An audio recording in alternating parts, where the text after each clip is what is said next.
Guys, check out my van. Literally, the outfit would work though. Gonna go Just hit some sweet waves later. Name's Chad. Okay, almost there.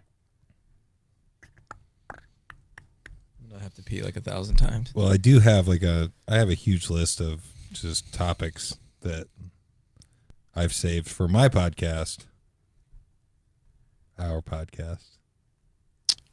I have something that might be interesting, and I don't know if you tell me whether it's interesting, but the space between anarchy and libertarianism, and this kind of the line that's drawn in between the two. Okay. Because I think that's a good one. Anarchy is kind of like no government at all, and then libertarianism is just minimal government. So I think it'd be interesting to talk where they draw the line with that. Yeah, that's definitely a good one. We also talked briefly in the Conspiracies and Aliens podcast that I just did. We started talking about drugs, and my stance on drugs is we need to make everything legal, because that'll weed out the people that can't handle that. And then it'll also, I'm sure they'll be able to tax it and whatever.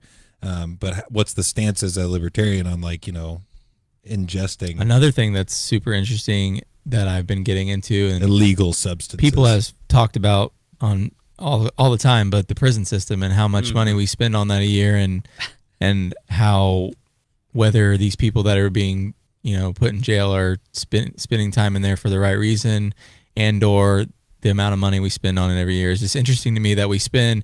I mean, I feel like from what I've been told, it's a system that's only there to, help the rich get richer, in terms of that's why we keep having we're the country in the world that has the most people in prison, right? Right. Yeah. In the civilized world. Yeah. Whatever that means. So that might be interesting to talk about, and I'd love to learn. I'm just trying to think of stuff I want to learn about. And prisons are privatized now, or at least a lot of them are, aren't they? They're trying. It depends on the state. And I know there's some crazy number about how much it costs to incarcerate one person. There is a stat on that, like per year, how much it costs. It's like $25,000 in Indiana. Yeah. All right, you guys ready? Yep. Absolutely. I've been told not to belch, but every time right before I start, I have to belch. Just did the same exact thing. I did it away from the mic, but the beer made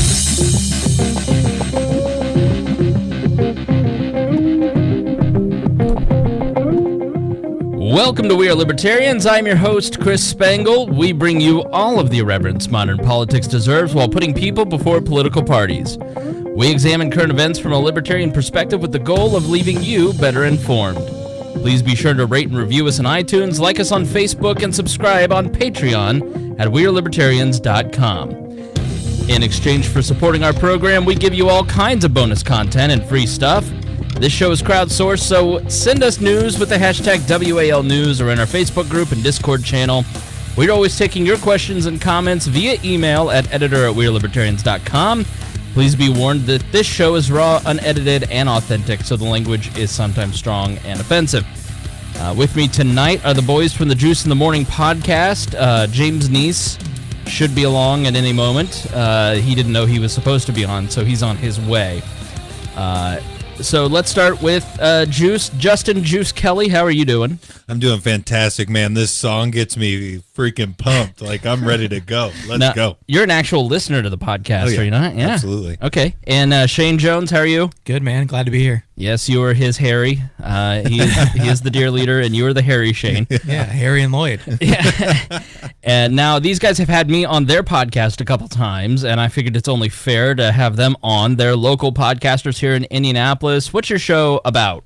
Well, we did talk about this after the last podcast, and I think the rebranding is afoot, and we are Unpredictable Talk Radio for Indianapolis. Very cool, yeah. So these guys, very libertarian curious. Oh yeah, but you say you don't know a lot.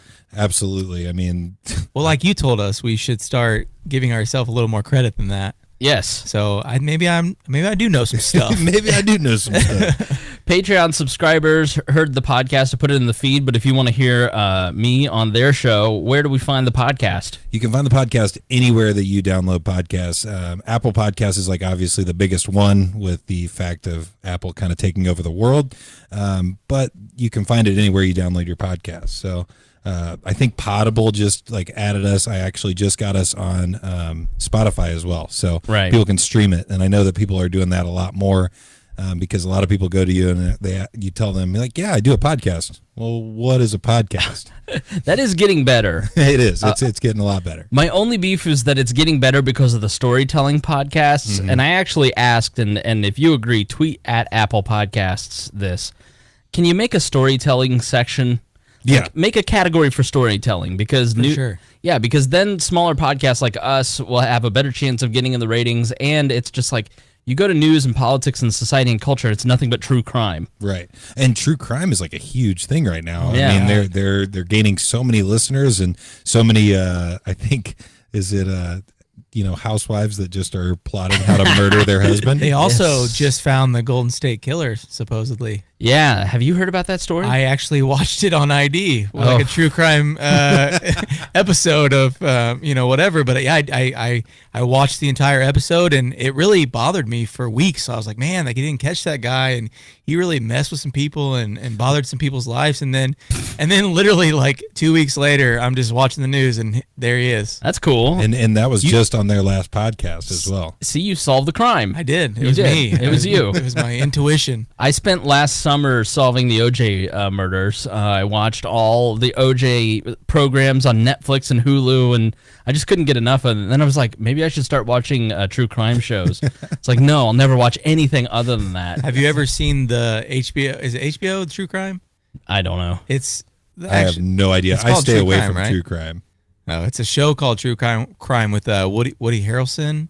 Oh yeah, I have seen that. Yeah, and it's the first season is really, really good, right. and then the second season's okay. I didn't even watch that. No, that's True Detective, I think. True Detective. Yeah, you're right. You're right. Yeah. But along Took the me a same second to lines think about of it. they spend years and years trying to find this killer, and it's interesting. So right, and it was insane what you were talking about, the guy, like what he did to people. Like I was blown away by that.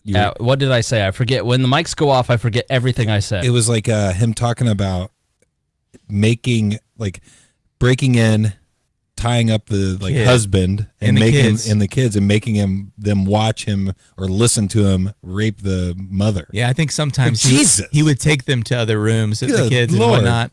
And I think the first people he killed was just on the street Oh my God. Yeah. with a gun. He's a real crazy person. Really quick question And then- though. Yeah, what's up? Have you ever like thought about what it would feel like to kill a person? Oh wow. See, I'm going deep. This is the kind of show that they put on over there at Yeah. You can follow them Sorry. on social media at Juice in the AM.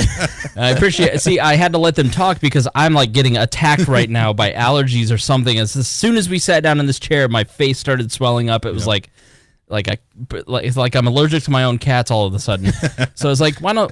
They're professional podcasters, and then all of a sudden, what do you think it would be like to kill people?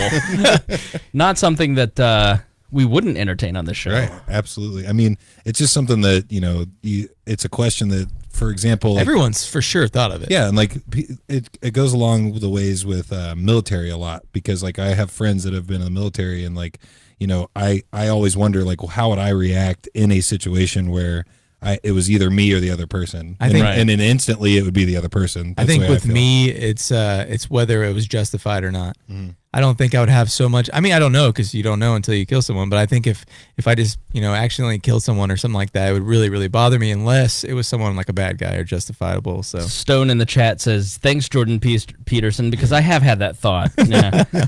Now, you guys are. Where would you say you fall on the ideological spectrum? Let's start with you, Juice. I'm very so when it comes to what benefits me the most. And I know that's selfish, but that's the way I feel politically. So I've never really taken a stance on Democratic, Republican, any of those things, because that was like that's all I knew growing up was Democrat or Republican. I didn't know there was other parties. There was there was the independent, libertarian, stuff like that. So I always looked at every opportunity, like what's going to benefit me immediately, and then I stopped paying attention to anything because I felt like all of the big things out there didn't affect me on an individual level. Yeah. So I was like, I'm not even going to pay attention. I think that's very common, and I think saying I'm really just in it for me, I think is actually a very honest assessment of what 95% of people probably vote on. He's just willing to say it. He's just willing to say it. I'm not scared to like tell people that. Like, if it's going to benefit me, I don't really care what happens to other people. I'm sorry about that, but I don't. I mean, my close friends, yes, I feel very strongly like I want them to do well, but if it's somebody in a completely different state, it doesn't bother me. Yeah, and I think that's like we pretend to care, and I think that's what Republicans and Democrats do so well is they pretend to care to get elected, but then they vote as if I don't really care what happens to people. Yeah. What about you, Shane? I don't know politically what I would say, but I think along the lines of utilitarianism, and just like basically what's good for almost the opposite of what he's saying is like, I think it should be decided in terms of like what's good for the most amount of people. I wouldn't say that I draw a hard line there and I follow that to a T, but I can get along with anyone that is open to what's good for everybody. Right. So go ahead. And you're very right and wrong. I Very, like, very strong I don't know. about that. I just like to, my moral compass is based off of, or, anything I know about politics is based off of right and wrong. And when I've been able to say right and wrong to both sides, and I just kind of like, that's all I know. I base everything off of what I know best. And I know that I try to assess things and decide whether I think that they're wrong or right. Not that I have, the holier than thou opinion, but I'm me, so I have to worry about what I think's wrong and right. So it's fair to say that Shane takes in information, evaluates it against his own personal morals and his value system, and then acts accordingly at the ballot box. And very open to other critiques of what I've already decided that I think. Right. So if someone comes along and I'm willing for someone to change my mind, then I'm all ears to that, where I feel like a lot of people are not, and they're set in their ways, and they've decided that this is what I'm into, and that's it. And then Juice, you're more like, whatever benefits me, that's what I'm in favor of. Tax cuts, fine. You know what? I feel is like he being outrageous? Is he trying to be? I don't think he's being outrageous, but I think that he's not being 100% sincere, because as much as he likes to lead on, he does have a soul, and he does care about people. And I guarantee you, the moment this guy has a kid, it's going to change. Oh yeah, his whole life's going to be flipped upside down. Do you have kids? I do. I have a daughter. Okay, yeah, I feel like that does change. Like when I'm a single guy, no kids. So I'm very selfish with my time and my stuff. But I'm sure you do really start to think about society as a whole when you have a kid. Yeah, and you start to worry about things like climate and right. what the world is going to be like long after you are gone and your daughter or whoever is still living. Yeah, I do agree that would probably change things a lot, because right now when I think of like climate and things like that, I mean, when I'm gone, it's not going to affect me anymore. So why do I really worry about the trash island in the middle of the ocean? Well, it's one of those things where I learned today in my earth science class that 80 years from now, it's a possibility that you could drive an hour and be close to the beach because of the rate of, I don't want to call it global warming because the whole globe is not warming, but parts of the world. I feel like that's one of those things that they were saying in 1984. Sure. Yeah. Like the hockey, it was already supposed to happen according to Al Gore. And but we're obviously going to do things to not let that happen, and we're not just going to that's if we just said, well, I don't know what to do. Humans are a very crafty race, and you watch Vice on HBO, and you're just like, God, I'm so glad there are people in the world smarter than me, that they are working on this problem, because I know how to write fart jokes. That's how I feel when we have you on the podcast. I'm like, man, I'm so glad this guy knows way more than I do, because we'd be screwed. Yeah. So I wanted to have them on because I feel like they, I think they're interesting, and we have good conversations when I go on their show. And I thought it'd be interesting to have just a couple of dudes, random guys. How old are you guys? I'm 30. 28. So, right in our wheelhouse, but they're not inside of our own echo chamber. They're not, screeching along with us, reading Rothbard. And so I wanted you guys to kind of prepare some things. Like, I have these questions about not just libertarianism, but politics in general. Right. Because I want to see what kind of questions you guys have, because I want to know what regular people are thinking. Mm-hmm. And I think in answering some of that stuff, because you listen, Juice, And so you're just like, I am listening, but like you're too ahead of me. Yeah, but which I don't want, because I want to be able to have you listen to an episode and go, oh, I get it. I do like how you guys do break it down to a level that, like, I was getting emotionally involved with, like, the last episode, for example, with like Alfie. Yeah, and with the and then when I was listening to that, and then a video from TMZ dropped of Kanye, and like he was explaining himself, and then they like went around the corner and was talking to one of the staffers, because one of the staffers was going to lose his mind and was like, you just have been the worst person by doing this. And then he goes over, and the video is awesome because Kanye's kind of like saying a lot of stuff that I'm like, man, he's actually making some pretty good points at this guy right here. And I wish I could find the video for you real quick, because it's great. Like, I mean, it's thinking outside the box, because in my mind, let's do whatever we can to be different. I'm big on sports analogies. So the Colts have always been bad at defense and running the ball. Mm-hmm. I've said for probably 10, 15 years, why isn't there been somebody that just comes in and says, you know what, I'm going to change all of that. I'm going to do a lot of bad things that people see in their mind. They're like, that's a terrible move, but it's because I want to change this thing, because I just want change. Right. And I feel like with what he's saying is either just trying to make people's heads explode, or he is actually trying to like change some kind of thinking. Yeah. So with Kanye, and we talked about it a little bit in the last episode, I think a lot of what he's doing, you can look at it cynically and you can say, yeah, the guy has an album coming out. And Absolutely. So what's the most countercultural thing that he can do if he's a Kardashian or Kanye West? Which is a genius move. Come out as a Christian conservative, yeah. Who's hanging out with Glenn Beck. I mean, that makes people, their mind blown. But when you really start to hear him talk, you go, okay, a lot of what he's saying and tweeting, like, you go, okay, yeah, we need more love in the world. Yeah, that's exactly what I said. Yeah, we need more free thinkers. Like, you don't have to vote for the same political party that your parents voted for. And so I do agree with a lot of that. I think he's right on. And so I do look at the Kanye West thing, and I'm hopeful, because I think it's a really good cultural moment where you have somebody who can reach guys like yourself. Like, I think if you and I, Juice, hadn't met, I don't know that you would have listened to the podcast or started listening, because you're probably just like, politics. Right. But when Kanye West interrupts your space and starts saying these things, and you have to go, who's Candace Owens again?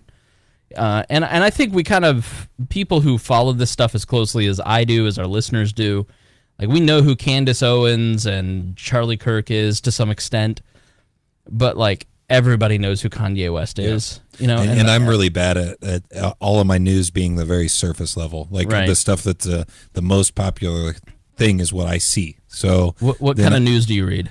So I get my news from podcasts. So stuff that I hear you talk about, stuff that I hear Adam Carolla talk about, and Adam Carolla is I feel like a very right-wing guy. So I think that does meld my mind that way a little bit, even though maybe I don't agree with everything he says, but I still, since I listen to it every day, I think it kind of just like you start thinking that way. Right. I think the people, so if you're a $10 a month Patreon subscriber and up, you can watch the live streaming of the video and participate in the chat as it goes on. And I think they're trying to summon the NSA, because I just see on the Mevo here, NSA keep popping up, like they're chanting NSA. You actually use the Mevo too, and so it's like it kind of pops up and you just, it catches your eyes. So let's start with the first question or topic. Like, let's start with Shane. What's like the first thing you're just sitting there thinking as you're going through the day, going, I want to know more about this, or I wish somebody could explain this to me like I'm a dummy? Okay, so like I had said before, I'm in a philosophy class right now, and philosophy a lot of times can be right along with a lot of political things, because it's a way of living and a way of thinking and a way of doing things. And I just thought it was interesting that, libertarianism is the idea of just kind of like less government, from what I've heard. And, where is that line drawn between less government and anarchy? So there's... Oh, boy. Yeah. We're going hot. We're going in hot. And I don't mean that in the sense where I think it's close to anarchy. I just know that less government means the smallest amount, or, compared to other facets. So I would say that the closest thing, down from that would be anarchism or anarchy? Yeah, so there's several different ways to look at this. So it is debated in libertarian circles. I've been in the middle of a debate with a fellow podcaster, Roger Paxton of the Lava Flow, and he doesn't think I'm a libertarian, and it's because I don't believe in anarchism. And so his definition of anarchism is the non-aggression principle. Have either of you heard of the non-aggression principle? That's the NAP. You've talked about it. Okay, you've only heard it to it because you've put yourself in the libertarian echo chamber. Yeah. So the non-aggression principle is essentially to boil it down to kindergarten terms: don't hit people, don't steal their stuff, don't. It's not using force to make political and social changes. Okay, so if I am using force against you, it is illegal for me to use force against you. It's not legal for me to walk up and steal your wallet, right? Because I'm stealing from you. It's not legal for me to murder you. It's not legal for me to defraud you.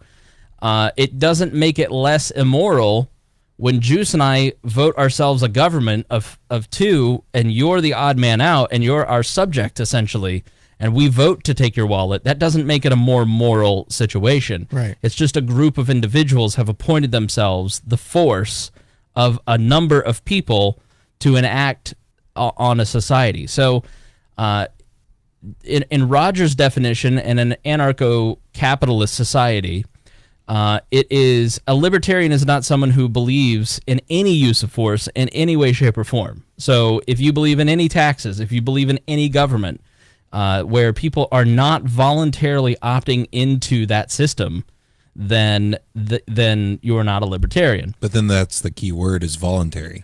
And voluntary is the key word to all libertarianism.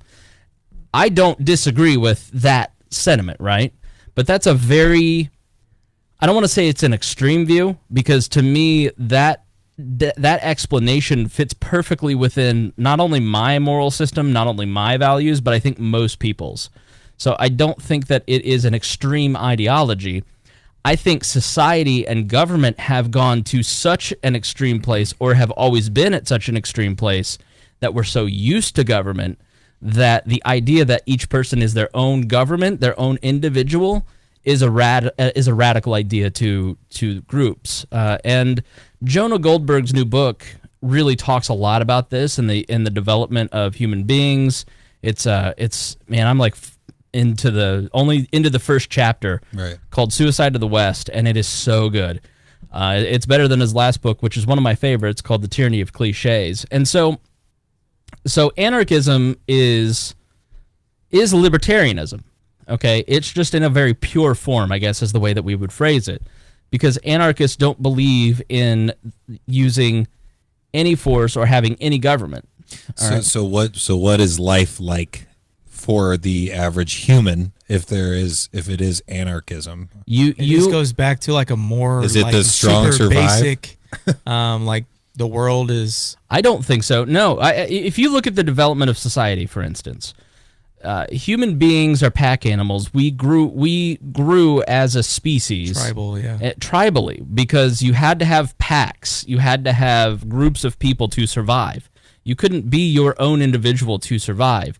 And I still, 10,000 years is really the span of the current mind of the human being that exists today. That's the span of the history that we really have written down and understand. 10,000 years is not long in evolutionary terms. So we still are the same creature that we were 10,000 years ago when we stepped off of the plains out of Africa and started migrating to different parts of the earth. And so we still have that tribal mindset. So that's why we still are attracted to concepts like nationalism and fascism and communism and just community by itself. Community. The idea that you spoke about earlier, which is I want to use the government to I want to vote for the benefit of the community, right? Now, here's the problem with that. When you start using the government to benefit the community, there's always going to be individuals in that community who don't agree with your value system. And so then they start getting involved in politics to start fighting back. Like gay marriage is a great example. If you don't believe in gay marriage, you don't want to be forced to recognize or to have your money taken to support gay marriage. So you're going to get politically active. But if gay marriage is something that is incredibly important to you because you're a gay couple and you want all the equal rights that exist under the Constitution of the United States, you see them as the enemy. And so that's why we have a problem with tribalism. So there's varying degrees, in my opinion, of libertarians, okay? So do you think there's good and bad to come from tribalism then? Because I feel like having a tribal nature, people flourish when they're in a community, and they flourish when they have purpose. Absolutely. And I feel like with tribalism, that gives people that don't have any kind of purpose in their life and gives them a goal, and overall they know that what they're doing is going to affect the entire community. Just break it down to the smallest aspect of that, which is a family of a mom and a dad and a kid. When you separate all of them... Whoa, you're triggering me with your patriarchal norms, okay? This was just, okay, it could be a dad and a dad and a kid. And a Z. Or it could be a mom and a mom and a kid. It could be 1,000 different other combinations of that. Which is fine. But that's keeping them together. That's going to be a positive outcome, usually for all of them. I don't know where Jonah Goldberg's going in his book, Suicide of the West, but everybody's talking a lot about tribalism, as if somehow in the last 3 years since Trump got elected, we've slipped into tribalism. It does seem like there's all kinds of books coming out, either for or against tribalism. Yeah, but in reality, we've always been that way, and I think we will always be that way to an extent. I think it gives us, I went through a divorce, and so I would go to support groups. Purpose, yeah. And you hear, oh, I'm not crazy because those people are going through the same thing I'm going through. And so when I look at Black Americans, for instance, having a conversation that I don't understand, I'm okay with that because I understand that there is a set of experiences that a person who is Black in America goes through that the three of us do not go through. Can you admit that asking about that stuff, people get enraged about asking about it? It depends on how you ask. Which I think is unfair. Yeah. No, because I'll say that I've been in many situations where I just didn't understand something that was being said. Exactly. But I what asked, I'm and 9 times out of 10, I've gotten, as long as, like you said, you ask correctly and you don't obviously say something stupid, you can get a very honest and they're not going to give you a hard time. Well, you guys know my personality, and I say a lot of stupid stuff, so that's usually probably why I'm getting that rage. And I'll say the same there thing. It is. Oh shit, dog! It's James Nease, your favorite candidate for Congress. Nice, James. Welcome to the show. How are you doing, son? Oh man, you made it better. Yeah, no, we've upgraded. How long has it been since you've been here? A year? No, a couple months. Oh, okay. When were you here? A couple months ago? No, I think it was the 420 episode. I think it was when we talked about Hank Hill. Yeah, it was 420 in 2016. Yeah, it's been a minute, dog. So, yeah, it's been a year. So we were just talking about tribalism and human nature, so this is Juice. This is how you doing today? Justin Kelly, and that's Shane, who just went to the restroom, and they're normies. Essentially. Yeah. And so I said, why don't you come on and let's have some discussions about things that you don't understand, and let's have a discussion about it. So Shane went in hot and started asking, so is anarchism the same thing as libertarianism? And no, one's more autistic. And see, this is why it's great to have James here, because James hates anarchists. Yeah. Now you'd think James Nease would be an anarchist, but he's not. And so I said, anarchism is probably the most pure form of libertarianism. And then we started talking a little bit about tribalism. But then there's people like myself who look at it and go, I understand that destination. Mm-hmm. I don't disagree with that destination. I agree with it. There are things like centralizing force within the court system that I have a problem with anarchism. And I go, okay, we've got to have some level of force centralization, because if you murder him and then I call the cops and then you go, sorry, I don't recognize your cops because I don't have an agreement with the McRib police department, then I think there's issues with that. But I don't spend a lot of time talking about that pure philosophy, because I think that's so far removed from where we're at that I'm more of a directional libertarian as opposed to a destination libertarian. So I spend most of my time talking about current events and saying, okay, here's the libertarian opinion on X. Okay, and then through that process, I'm going to move you further and further towards that destination. And so when you're talking about modern politics, you look at it and go, okay, what can I convince you of?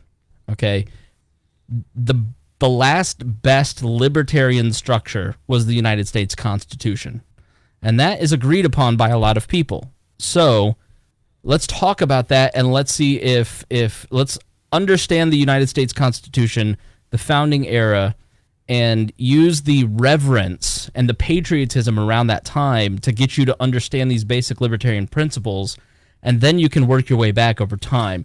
Because once you get somebody down that rabbit hole, you don't even need to push them that far. They'll get there. Yeah. And so if I were to enumerate some basic principles of a directional libertarian, it's individualism, which is the idea that everybody is an individual. You are your own self-government. That individual rights, that every person is born with inalienable rights to life, liberty, and the pursuit of property. Spontaneous order, which is like, why do geese fly in a V? Nobody teaches the geese to fly in a V. Nature, people are just born with an inherent idea of how to stay safe, how to be prosperous, and move in that direction. Instincts, maybe? Instinct, yeah. And limited government. So if you were going to have government, it needs to be very limited and controlled. Free markets. So the idea that there are basic economic laws, and those economic laws are like gravity. And if you try to interfere with gravity, you can try, but eventually your structure is going to crumble over time. If you interfere with free markets, then you start causing bad outcomes. The virtue of production, basically the importance of work, the importance of producing stuff, and then the natural harmony of interests. You're a self-interested person. I'm a self-interested person. I want something out of our mutual friendship or relationship or business or whatever. Everybody has those self-interests. So how can you use that interest to build a society around a harmonious... because the idea of government using force to force Shane to do something is not a harmonious relationship. Right. And then ultimately peace, because war, at the end of the day, is the entryway for all of those other things to start being pulled away and violated. War is really the thing that like starts eroding rights. So now, how do you feel about? So we were talking about the anarchism, and I feel like the way you described it, it was almost like an archaic way of thinking when it comes to libertarianism.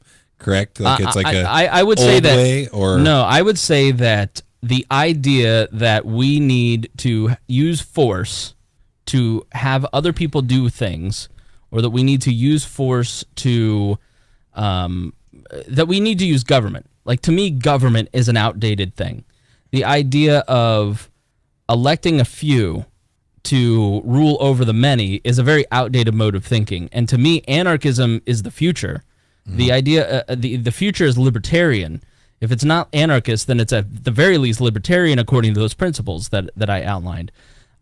Because technology is going to open things up in such a way that we cannot help but be self-governed, and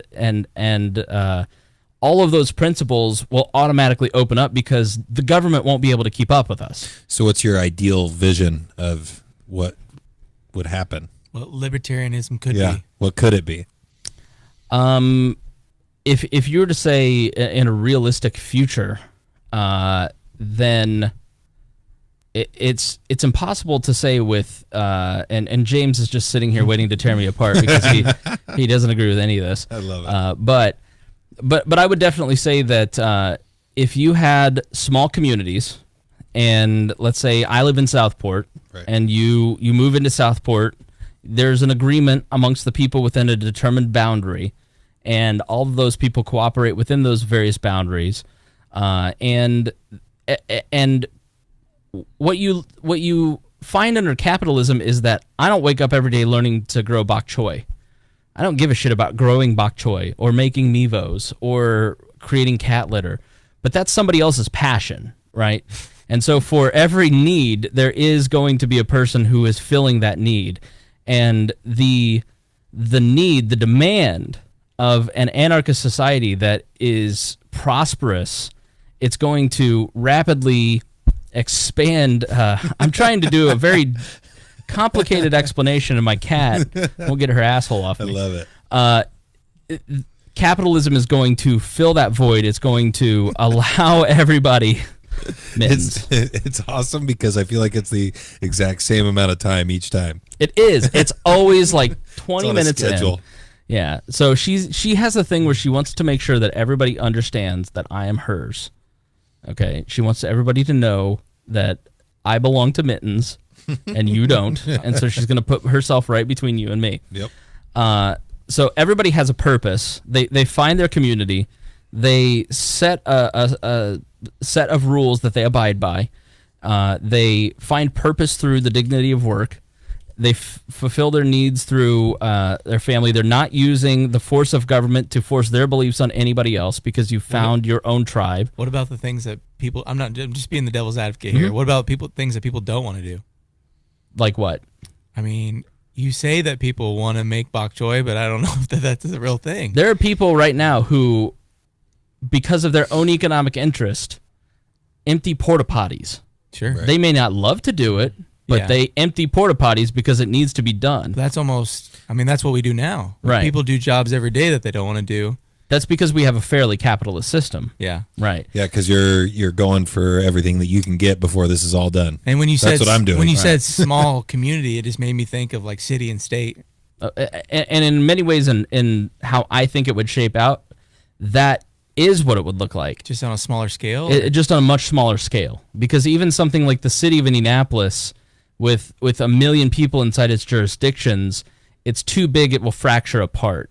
I do agree that smaller, like, you know, basically what you're saying is not such a bad thing where we have, like, instead of having city and state, you have, you know, more of a amount of people looking over city as in smaller groups, like you said, Southport or Greenwood. You have people actually, you know, I don't want to say micromanaging because that paints it in a bad picture, but like, I don't necessarily think that's a horrible idea to have the problems of this smaller specific area be decided amongst the smaller area as opposed to, you know, I feel like we do it on a much larger scale now, even if we don't like to admit it. I mean, we really do, you know. A large group of aging people need to die out before that's even possible. Yes. Because they'll never relinquish their power on something. Oh, you just hit James Nease and I are boomer haters from way back. I have boomers where, like, one city, Lebanon, is trying to redo the sidewalks. So they're doing like a buy-in program. Like the property owners pay part of it and the city pays part of it because they only have 10 people in the street department, so they can't do 100 miles of sidewalk. And I was like, you don't really need the street department, really. You can just contract it out to the concrete companies. They'll do it wherever. Absolutely. And these boomers come in like, what's your beef with the street department? And I'm like, There's 10 of them. I guess they thought I had sour grapes. So I'm like, I'll do a turf war with the street department. Right. You know, but I do agree that you see a lot of memes blaming everything on millennials, and I don't necessarily think that's the fairest Hey, but see, assessment. we're already getting into a place where we're dividing each other, like we talked about before. Well, we don't want to we already divide went each to other. a place when we brought up baby boomers because that already divided them into a group. I'm not I'm one just- to advocate for genocides, but no, I'm just kidding. James, where did I go wrong? Where did I fall short in my explanations there? people are naturally contentious, and here's the problem with that is, like, if I have my nice little community and I'm saying, like, welcome to Southport, don't be a Mexican, don't come in, and you're getting to a point where it's like, I can discriminate against you in my small community if, like, the majority of people want to be discriminated against. Mm-hmm. So you'll have an issue where I think African Americans are 13% of the population, while everything else is like a much higher percentage. All the good stuff will be in certain situations. All the bad stuff will be in that community. You know, you're only 13% of the population. Your own business, your own towns are going to be much worse because you get a lot of little, like, micro-racist communities. And I'm not saying, like, everybody's racist, but they do exist. Mm-hmm. Absolutely. You know, you can just be blacklisted from these communities just by who you are, what you. I don't want Muslims. I don't want Somalis. I don't want Jews in my community. That happens. Right. Yeah. Yeah, I feel like if you give people a chance to divide, if you give people a chance to divide super quickly, I think you're exactly right. That's the way it's going to go. If you decide to make smaller subgroups of communities, people are automatically going to say, well, we don't want this and we don't want this, and then all those people that they don't want are going to have to. So how is that any different than what we have now? It's on a bigger scale. Right. It's on. I mean, our churches are segregated. My town is segregated. I mean, people self-segregate into their own groups.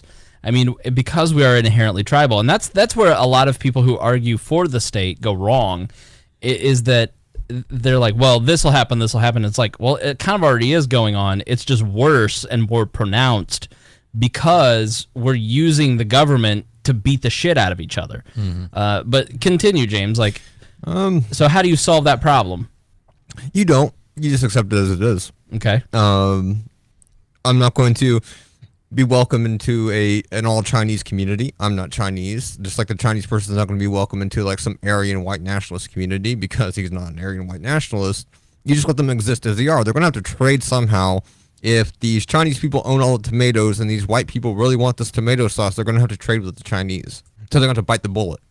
And people aren't going to change their what they want just because they don't want to get it from somebody that disagrees with them. Well, when you're hungry, you'll do a lot of things. That's what I'm saying. You know what I mean? Like you're going to go for what you want. That's why capitalism raises people above their natural inclinations, because I need food and I need pencils and I need phones and I need, and so even if I'm inherently a racist, a racist in the South is still going like, I got to go to Walmart. I got to, and I'll have a black cashier and I'll just deal with it because I got to get my Walmart, I feel like with me, it's easy to point out what's negative about the government we have now. And then for me, and I'm going to call myself out almost, is like, I'm not sure what to do to fix it all. I don't know what the right answer is, but I know that I see problems within our own government, and you see the rich getting richer and the poor getting poorer, that kind of stuff, and that's and things aren't being done even for the middle class, and I feel like that's frustrating to see, but also have no idea what to do about it. Right. You can look at the Greeks. The Greeks used to have city-states. There wasn't like just one giant country where it's like a Greek Senate and a Greek president was just like, this is how it is in our Greek country. They're all little city-states, and they warred all the time. It was just like, well, I don't like Sparta. I don't like Athens. I don't like Thermopylae, so we're going to constantly fuck with each other all the time. Even going back to that community thing, Southport can say, I really don't like Homecroft because Homecroft is pretty much just the ghetto of Southport, so they're going to go invade Homecroft. What's to stop them from fucking over Homecroft?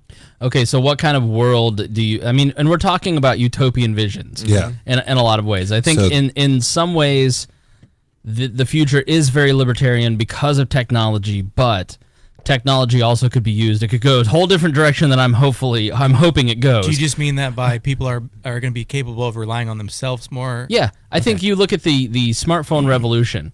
Like you take something like Uber.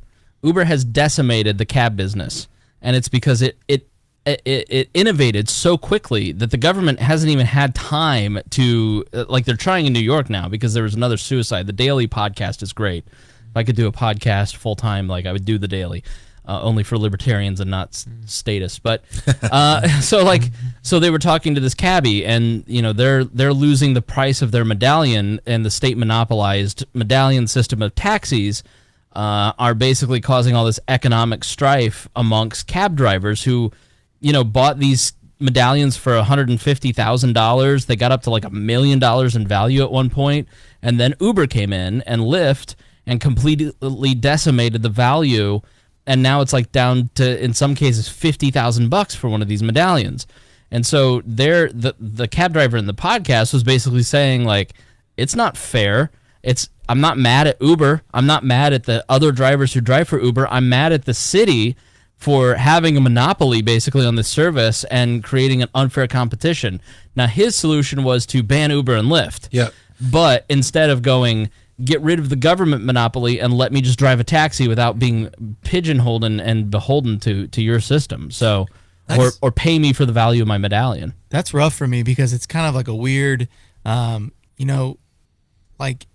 things are going to become outdated eventually. Things are going to happen to where things change, and it's not fair for him to say that, let's get rid of Uber or ban Uber or Lyft, just because, I mean, we can name hundreds of things that have eventually, all the way down to the tape player, to the CD player, to the iPhone or the iPad. To the guy who made wagon wheels. Exactly. So yeah, because the society innovates. And so when you look at the smartphone revolution, your life is more independent, better, you're more informed, you're more engaged in a lot of ways because of the smartphone revolution and because of social media. And it innovates so quickly that the government can't even get its pants on to fix it. And so I think eventually it just becomes irrelevant and dies, and it collapses under its own weight. 2030, we're facing insolvency because of our social programs and Medicaid, Medicare, and Social Security, and our pension. The pensions in 2040 are going to be 5 times the current world economy in the major developed worlds. Pensions for government employees who were given retirement and promised retirement, and boomers are basically going to take 5 times our current economy out of government pension plans. It's unsustainable. It's why the post office is insolvent. Pension plans. So I just think it's going to collapse under its own weight, and what comes out of that. Pensions are going to kill the world. From taking money from money that we don't have to give to them for their service. Right. You're a postal worker, and you've put 30 years in, and you've reached retirement age, and you're granted a pension at, let's say, half your salary. So we're giving you $25,000 a year till you die. And it's like, what was it? It was an extra $480 million every single day in new. It was some crazy $480 million in new pension demands. But basically, you have government politicians, usually Democrats, who are very favorable to unions, negotiating with public sector unions and putting a gun to the taxpayer's head saying, I want more, or we're going to strike. And so Democratic politicians would say, okay, or Republicans would say, okay, because the unions use the force of government to enrich themselves. So you're saying that you want to not necessarily get rid of pensions, but just give them a certain amount of money as opposed to keep raising the amount they get in pension? Or because I don't know really what the opposite of, I feel like someone that has worked their whole life and doing a service deserves something at the end. But I don't think that you're saying that you're against that. I just think that you're saying that. I think there's 3 ways to look at this, and I don't disagree with any of them, but the first is the government that exists made a commitment, and you can't dishonor your commitment. But the second part is they're not going to financially be able to meet that commitment at a certain point. And number 3, why do they get special treatment just because they were able to force the government to give them something that I don't have? Why is that fair? Yeah.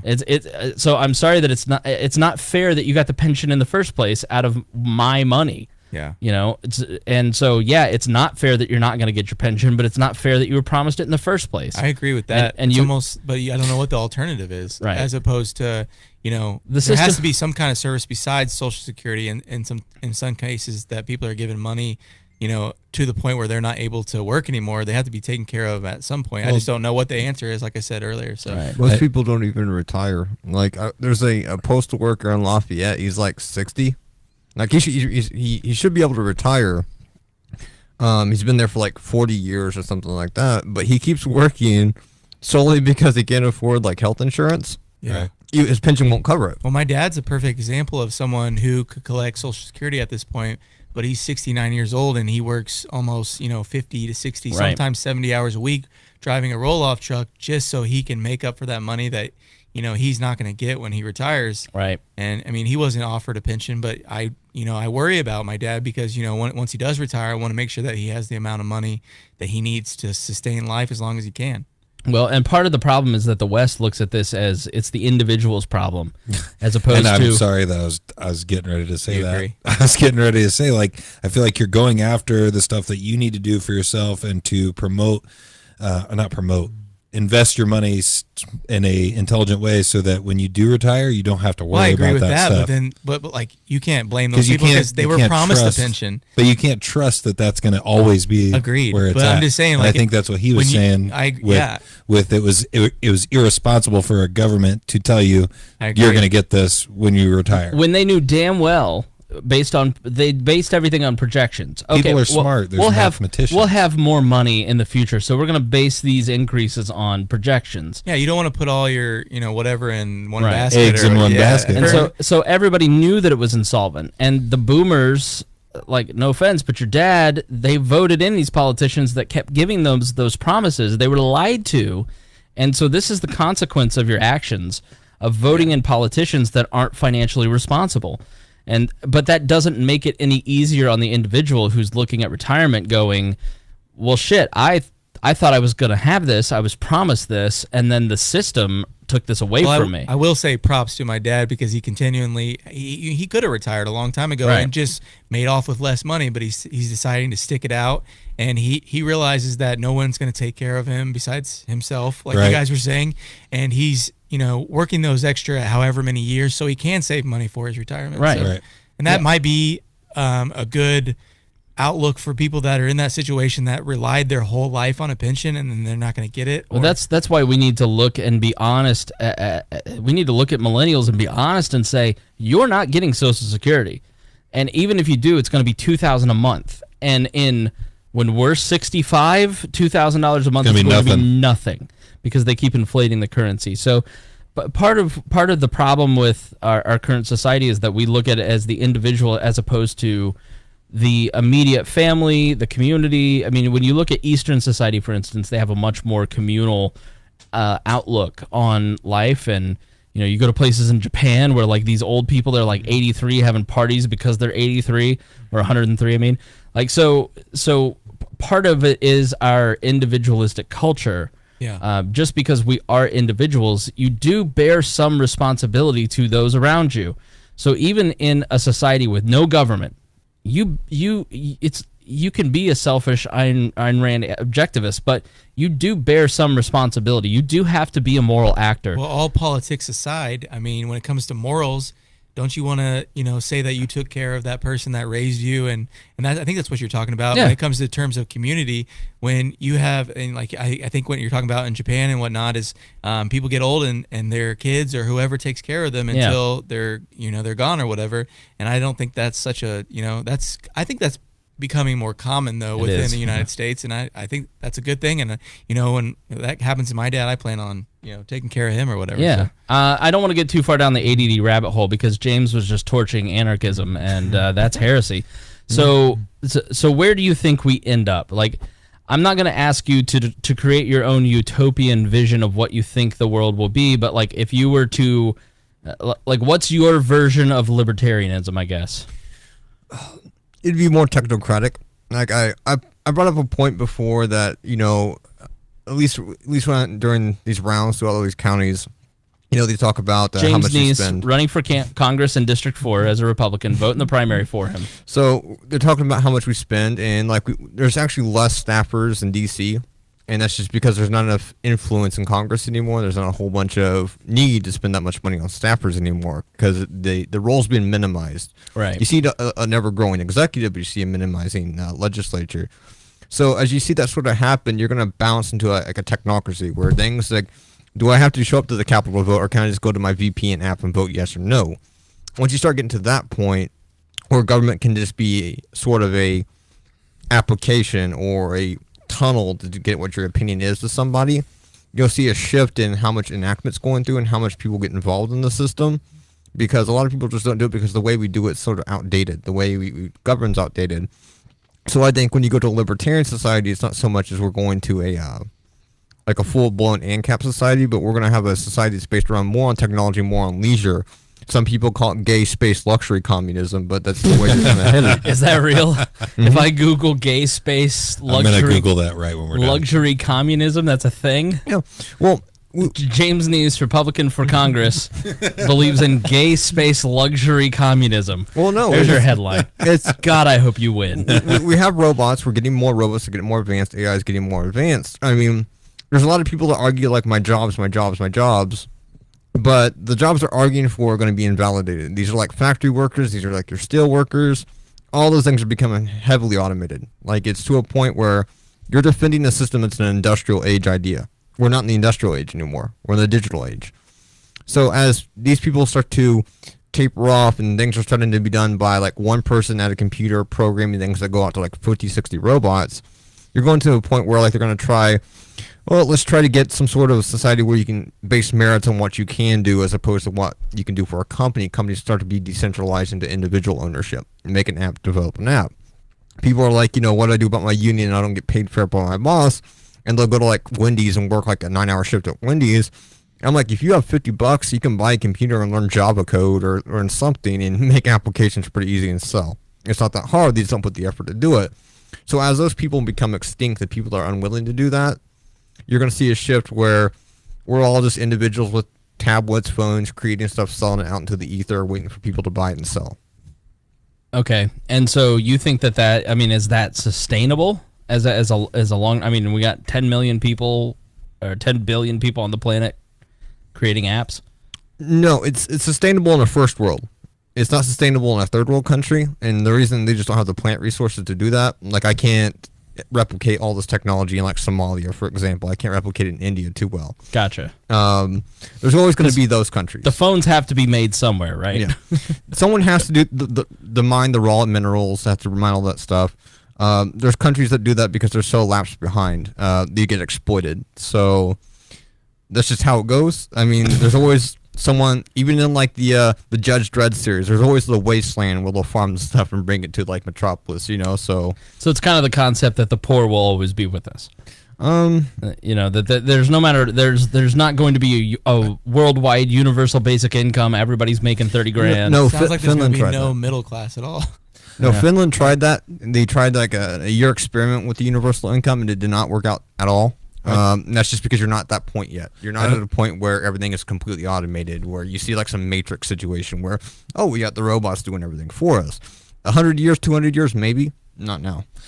I don't think unless you completely change the wiring in humans' brains are we ever going to get away from there being a lower class and an upper class, because we're always going for more. I mean, I've talked about it already, and I know I might get blasted for it, but like I'm going for everything I can in this world, and I'm going to try to get everything I can so that I can provide that to the rest of my, kids, family, whatever I can do. I'm doing that because I know I can do that. I have that ability to do that. And if once again, I know you said I do have a soul, but if I have to step on some people to get there, I'm not going to stop doing that. You've evolved past that anyway. If this were not 2018 and this were 1018, your way of going about that was go conquer somebody. Let's go slay this other tribe, and I'm going to rape their women. Yeah. So you've evolved beyond that. Mm-hmm. So you already evolved your way of thinking. Absolutely. You're not a conqueror anymore. You're kind Another of reason existence. I think they'll always be like the lower class is because, there's situational things where people are born into situational, problems where it doesn't make it easy for them to succeed.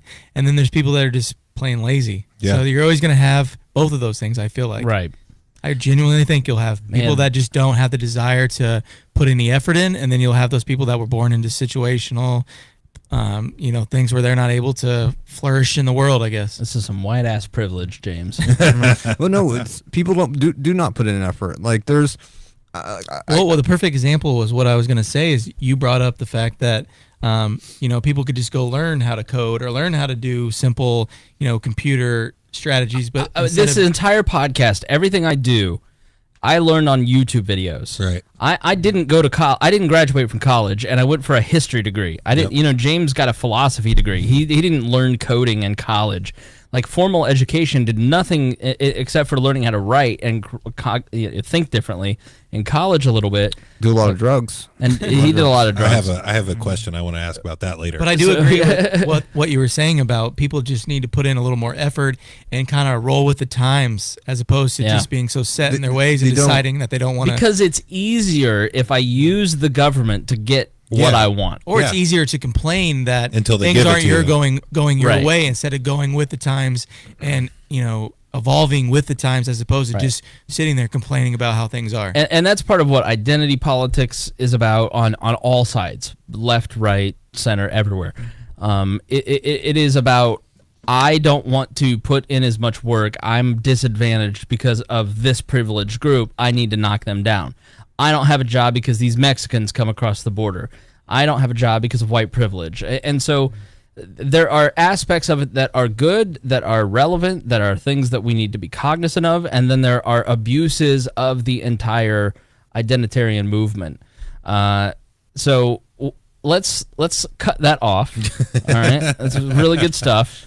Because I want to get to some other topics. Yeah. It's your turn, Juice. Yeah, what are some other things that you have questions about? Yeah, we talked off the mic about on my previous podcast. We talked about drugs and illegal substances, and I have James, your man. I have a viewpoint that everything should be legal because it'll weed out the people that can't handle it, and it will, obviously there will be ways to sell it, ways to make money off of it. I know that we're talking about libertarianism and taxes aren't the anybody's friend, but you'll be able to tax it, make money off of it.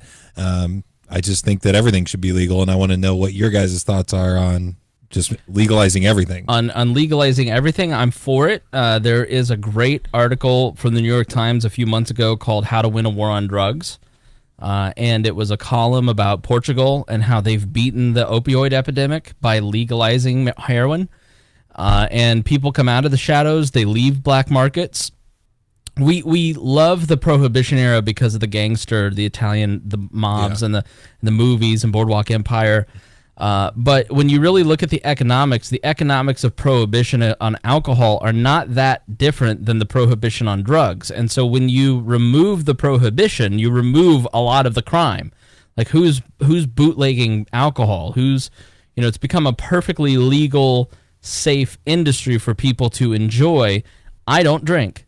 It's my personal choice. There's nobody forcing me to drink. If I wanted to, I have no doubt that it would be safe and easy. I know where to get it.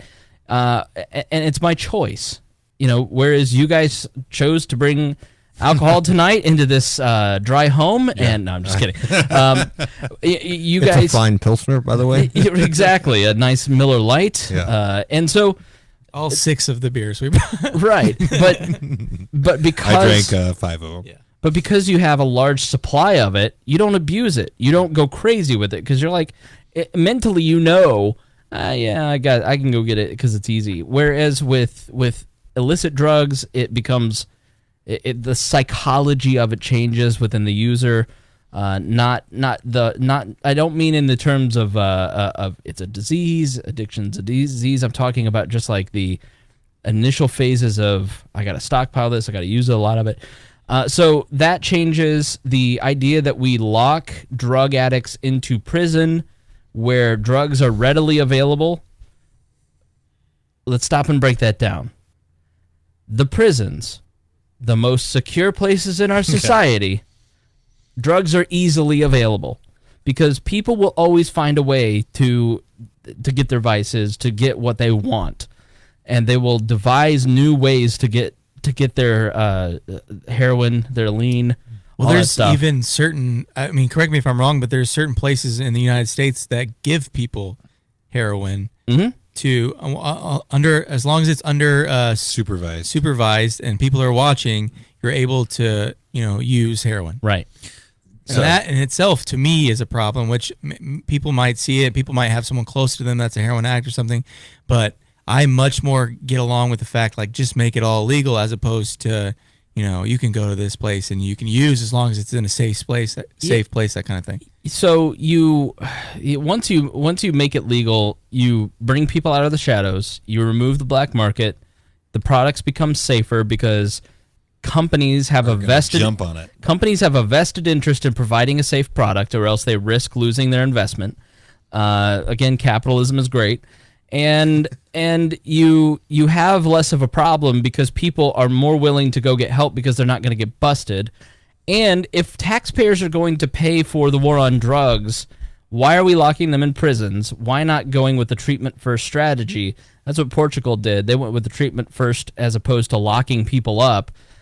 So it's nothing about the way that we deal with drugs is rational in any way. Libertarians love to say, I don't care what people do. I wouldn't do it, but everyone's free to do exactly what they want. There's truth to that. Should they? No. But you should have the freedom to do whatever you want. I think libertarians are often afraid to go, you shouldn't do that. Right. Because they're afraid of being identified as like a social conservative, or I'm going to use the government to force you to do something, as opposed to saying like, drugs aren't that good for you. You really shouldn't do them for these reasons. But you have the right to do them because you're an individual who is self-governing yourself. If you choose to use marijuana or lean or any kind of illicit drugs, I mean, where do you come down on it, James? I got into an argument with the dude on Facebook. I was posting in the group about meth. So, it was somebody on the normal page, and then, like, Bill Levin posted some article about meth, and Bill Levin's the Church of the Cannabis guy, but I pointed out that Bill Levin, if it's not talking about marijuana, it's always disparaging.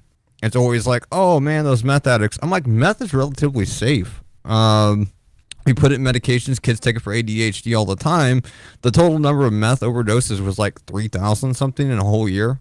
That's less than choking on hot dogs. Wow. And in the country? Mm-hmm. Okay. So, like, more than 3,000 people choked on a hot dog and died. Yeah. All right. I could totally believe that. So a lot of perverts out there. When you hear like people say like, there's an opioid, really hungry people. There's an opioid epidemic. It's really not. Like there's like 47,000 people that died from like an opioid crisis that they just died. Basically, it's basically spiked fentanyl that they end up doing. They just think they're doing heroin. It's actually fentanyl in the overdose. Yeah, someone said we have a fentanyl problem. We don't have a heroin problem because people are cutting fentanyl with heroin. It's only 47,000. That's not an epidemic. An epidemic was like, it would be something like in Hong Kong where like every other Chinese person was addicted to opium. That's an epidemic. The flu is an epidemic. A couple of people in your town dying over the course of 10 years from like a withdrawal or something, that's not an epidemic. So you hear them going on saying, we've got to solve this crisis. And it's just a way for county prosecutors and county sheriffs and local police departments and mayors to prey on the panic in small towns. Like you'll hear small town people be like, oh, we need to clean up these streets from all these drug dealers because these cause mischief. I live in a small town. I've barely seen any drug dealers on the street or people running through houses ripping copper out the walls. But they give the impression like that happens all the time. Yeah, every day. And it doesn't. So it's a way. It's people at the top are sending out this message that you have to deal with it because it gets tax money in, it gets budget for the sheriff's office, it gets budget for the prosecutor's office, which we love because it goes into pensions, it goes into pay scales. Yeah, that's full circle right there. Mm-hmm. So, you know, when I see this stuff and people keep saying like this panic thing, it's so dangerous, you can't legalize it. It's like I look at the death total numbers. It's like if I'm more likely to choke on a hot dog than to overdose on methamphetamine or heroin or something else, then it's not that dangerous as you make it out to be. And it's a stigma, just like how crack cocaine was a stigma for like black people.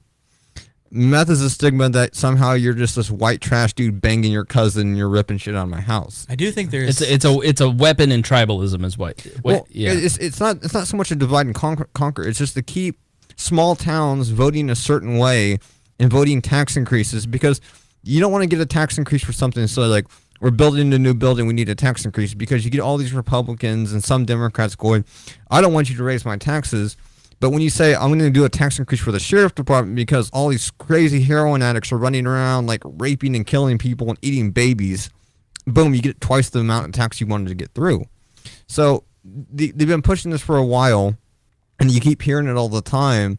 And even Normal, like the marijuana organization here in Indiana, doesn't fully back full legalization because there's people in Normal that want marijuana legalized, but they don't want other stuff legalized because they're on an ivory tower. And I pointed out that you're on an ivory tower because you smoke pot and you call pot medication, that somehow other drug dealers are less than you or drug users are less than you. So while you're up there smoking a pound of weed a day, you're sitting there saying, that guy over there who's smoking a bit of crack cocaine, like that dude's like a terrible person and stuff like that. I'm like, you're on a pedestal, dude. Like you're smoking a pound of marijuana a day, not working, not doing shit, but playing Overwatch. And you're sitting there saying this guy that smokes crack once or twice is a danger to the community. I'm like, you're a danger to the community because you're probably on welfare for doing that because you're not working because you're smoking a pound of weed a day. Just playing devil's advocate. Back to the heroin epidemic? What is the cause of? I mean, what's there to be said about the use of clean needles and the spread of HIV and that kind of stuff when it comes to using heroin? I mean, if you look at in terms of should clean needles be provided? No, not necessarily that, but just the play that it has within the hair. I mean, it adds to the disease and death toll of people that use heroin. That's all I'm saying, and I'm only playing devil's advocate. Yeah, so. you go listen to the Embedded podcast. It's like their first one about here in Indiana, a small Scott County, where Mike Pence got rid of the needle exchange program because of his Christian conservative quote unquote values. That's not fair. He is a Christian. He is a conservative, which is why he's wrong on this issue, because they feel that I can't have, again, going back to it, I'm not going to use my belief shouldn't pay for this X, Y, and Z, right? Mm-hmm. And so because the government has had a monopoly on drug treatment programs, when the funding is withdrawn from that drug treatment program in a place like Scott County, you end up with people picking up needles off the ground that have been used probably 4 times, or they're all sharing this tiny little, it creates a worse problem. And so government ends up creating more of a problem had capitalism been able to meet the demand in the first place. And so in Scott County, you had the withdrawal of the treatment centers, and then you had this massive HIV spike. And this Embedded episode walks you through it. It's really an amazing episode, but yeah, that's another example of where government it's subject to change based on who's in power, and that's part of the problem. Whereas capitalism is consistent. If there were money in treating people, then there would be as many treatment centers as there are drug dealers. Well, that's what California is the state that they are opening a center where people can come in and they can use their drugs in a supervised area, so that nurses are there. And one of the things that I thought immediately when I heard this on the news was, how are they going to pay for all this? Like, where is the money coming from? Because that's my first thought, and I'm a conspiracy theorist. If people want to listen to my podcast or our podcast, they'll get it a lot, where we will. My first thought is, what's behind the curtain on this? Right. Because there's always there's got to be some sort of money or some sort of gain by doing something. It's not nobody is doing something out of the kindness of their heart, in my mind, almost ever. Also, the problem that I'm seeing is, like, I understand that, like, I agree with you when you said that there's probably a guy smoking a pound of weed and on welfare and does not have a job. But then there's also, heroin addicts out there that don't do much of anything themselves either. And I just see, both as a problem for sure. I mean, in my mind, I don't see marijuana necessarily as this, horrible thing. Right. But when you can use anything can be bad with doing it too much. Any substance. And in the case that you're talking about someone that smokes a pound a day and doesn't have any goals and doesn't contribute to anything. And I feel like that same thing falls along the lines of people there's people that do heroin that work all the time. Sure, the problem is like, you're on the cusp of getting marijuana legalized in more states. So marijuana advocates don't want to associate with other types of drugs because they're on a further schedule on the list. Sure. So when you deal with that guy that smokes the pound of weed and he calls out other people that do heroin, that do crack, that do cocaine, that he's do a ecstasy, hypocrite for sure. He's just afraid that my drug's legalized because it's now quote unquote medication. And if I start referring it to a drug again, I'm going to lose all my stance on what I'm trying to do, which that's probably rightfully so, because there is a negative connotation when you talk about harder drugs than marijuana. Marijuana is just marijuana. Harder drugs are not. But even though harder drugs, there's not really that much of a difference. I've known people that are heroin addicts that go to work every day. Yeah. And I've known stoners who flunked out of college 3 times. And it's an addiction. You say it's an addiction issue. I knew a kid that played World of Warcraft so much in high school, he didn't even get a high school diploma. Like, kid literally played video games until he flunked out of high school. That's a behavior issue that's in the neurological pathways that I got to keep doing something until I can't do it anymore. So when I hear all this stuff, all the epidemic things, and I hear people kind of bashing other drugs, it's not that big of an issue. especially when you know that these people will pay $5,000 to go on a cruise to South America to do Yakuza so they can do LSD flashbacks for themselves. The ayahuasca. Yeah. Yeah. Ugh. We talked about that on the last podcast on mine too. It was crazy. They're okay with that because it's quote unquote natural, and they say, well, these other drugs are chemicals. Well, all chemicals are things from the earth that have been synthesized or put together. Opium, it's a chemical. No, it's a plant. Everything's a plant. Everything starts from a plant, starts from minerals, starts from elements that kind of compounded together. Everything's from the earth. So the argument's so silly. Yep. I just don't like the hypocrisy of it. And people that have this panic that somehow drug dealers are just running through their town shooting people, or that drug addicts are kind of robbing them blind. I mean, there are people in town that do that, but it's so rare. You said doo-doo. But pick up any small town newspaper. You know what the major charge in small towns are? DUI, public intox, battery. Basically, people getting drunk, fighting their wife. That's the biggest issue. I think I agree with pretty much everything you just said. Legalize all of it. All right, so let's move on to the next question. What do you guys got? I don't know. I mean, we did talk about it off the mic as well. The cultural appropriation, the story that went rampant of the girl that went to prom and wore a Asian-inspired dress, and people lost their minds over it. Yeah, we talked a little bit about this. I think the idea of cultural appropriation and the knee-jerk reaction is just that. I think it stems from people not and I do this all the time too, so I'm totally guilty of it. It's you see something, your brain has a thought, you better type it out and hit send. You want to be the first one? Right. And well, you just, she's wearing fashion, but so is he.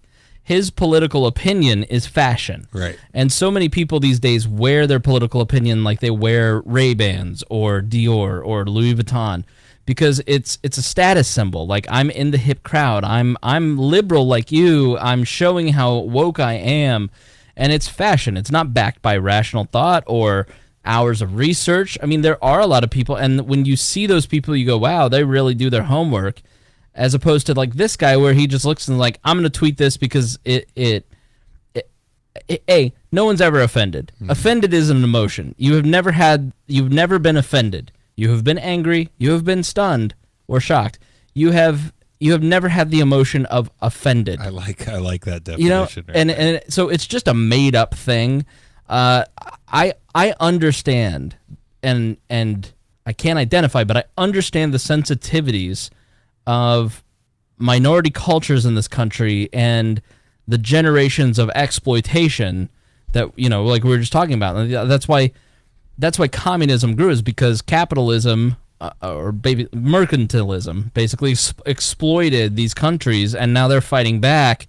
But here's a dude who's in LA who's probably making $150,000, screaming, "I'm being exploited! You're appropriating my culture." I don't know. It's just he doesn't have a lot of credibility with me, and I think that if he had, and this girl, kudos to her for not apologizing, right? Because and she just embraced it, because the intent is behind it too. Yeah. It's like the dude who asked his girlfriend out to prom with some racist sign. He wanted to go viral, and it's because he was just being his intent was to be racist, right? And so intent matters. This girl, I don't think, intended to, and she said, "I didn't intend to be offensive." Well, she was pretty thick, so people forgave her for that. But honestly, here's the thing: it's they say it's a minority culture. Well, you're appropriating a minority culture, but she's appropriating the Chinese. There's 5 Chinese citizens to every United States, every white person technically, and they're a majority culture. Mm-hmm. So how are you appropriating a minority culture in this case when they outnumber you to such an extent? Even China didn't care about it. China has other things to worry about, other things to care about than some prom student. And even then, if you want to go further, will these people be going to every karate, aikido, judo studio and start calling out cultural appropriation with people wearing gis? I mean, should we be doing karate in dungarees and Reebok shoes? Is that what we should be doing? So some New Balances? Right. Is that the white shoe these days?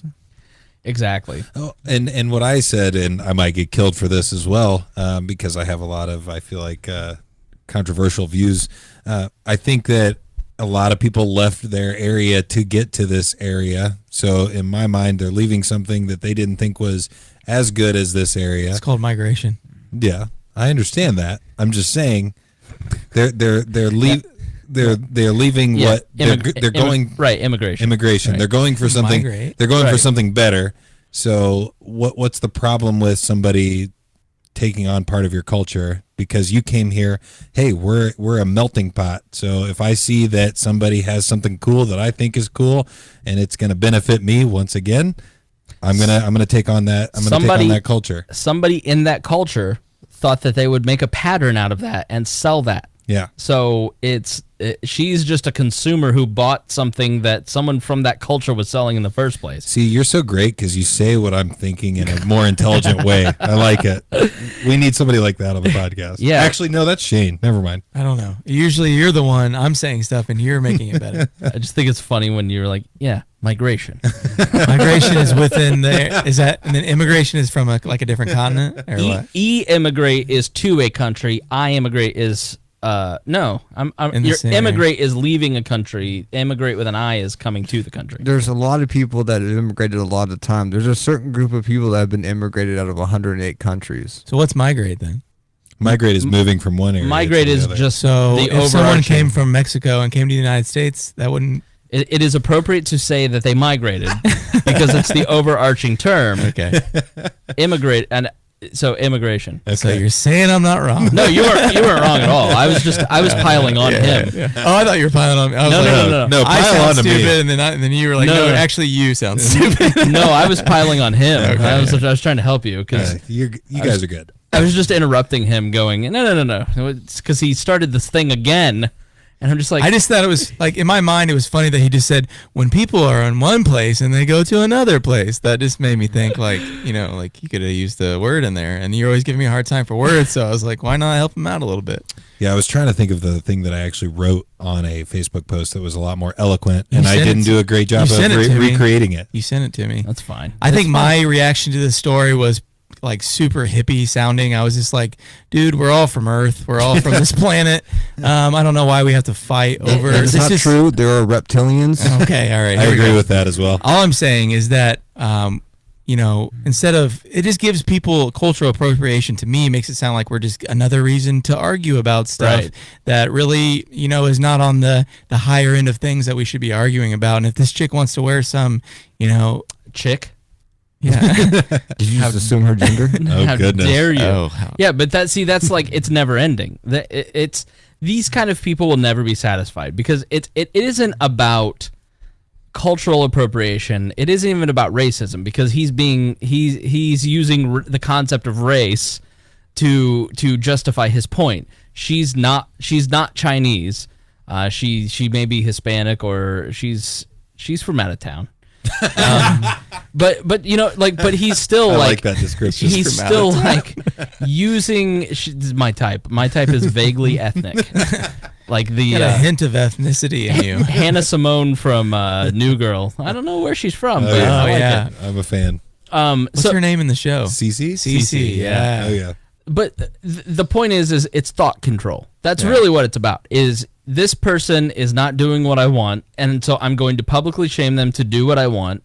And you're not using the force of government, but you're still using the force of shame to change someone's political persuasion. I don't know what point you're even trying to make, because It's just again, like- that dress is mass produced. I had a cousin that came over here from Germany, and He first time I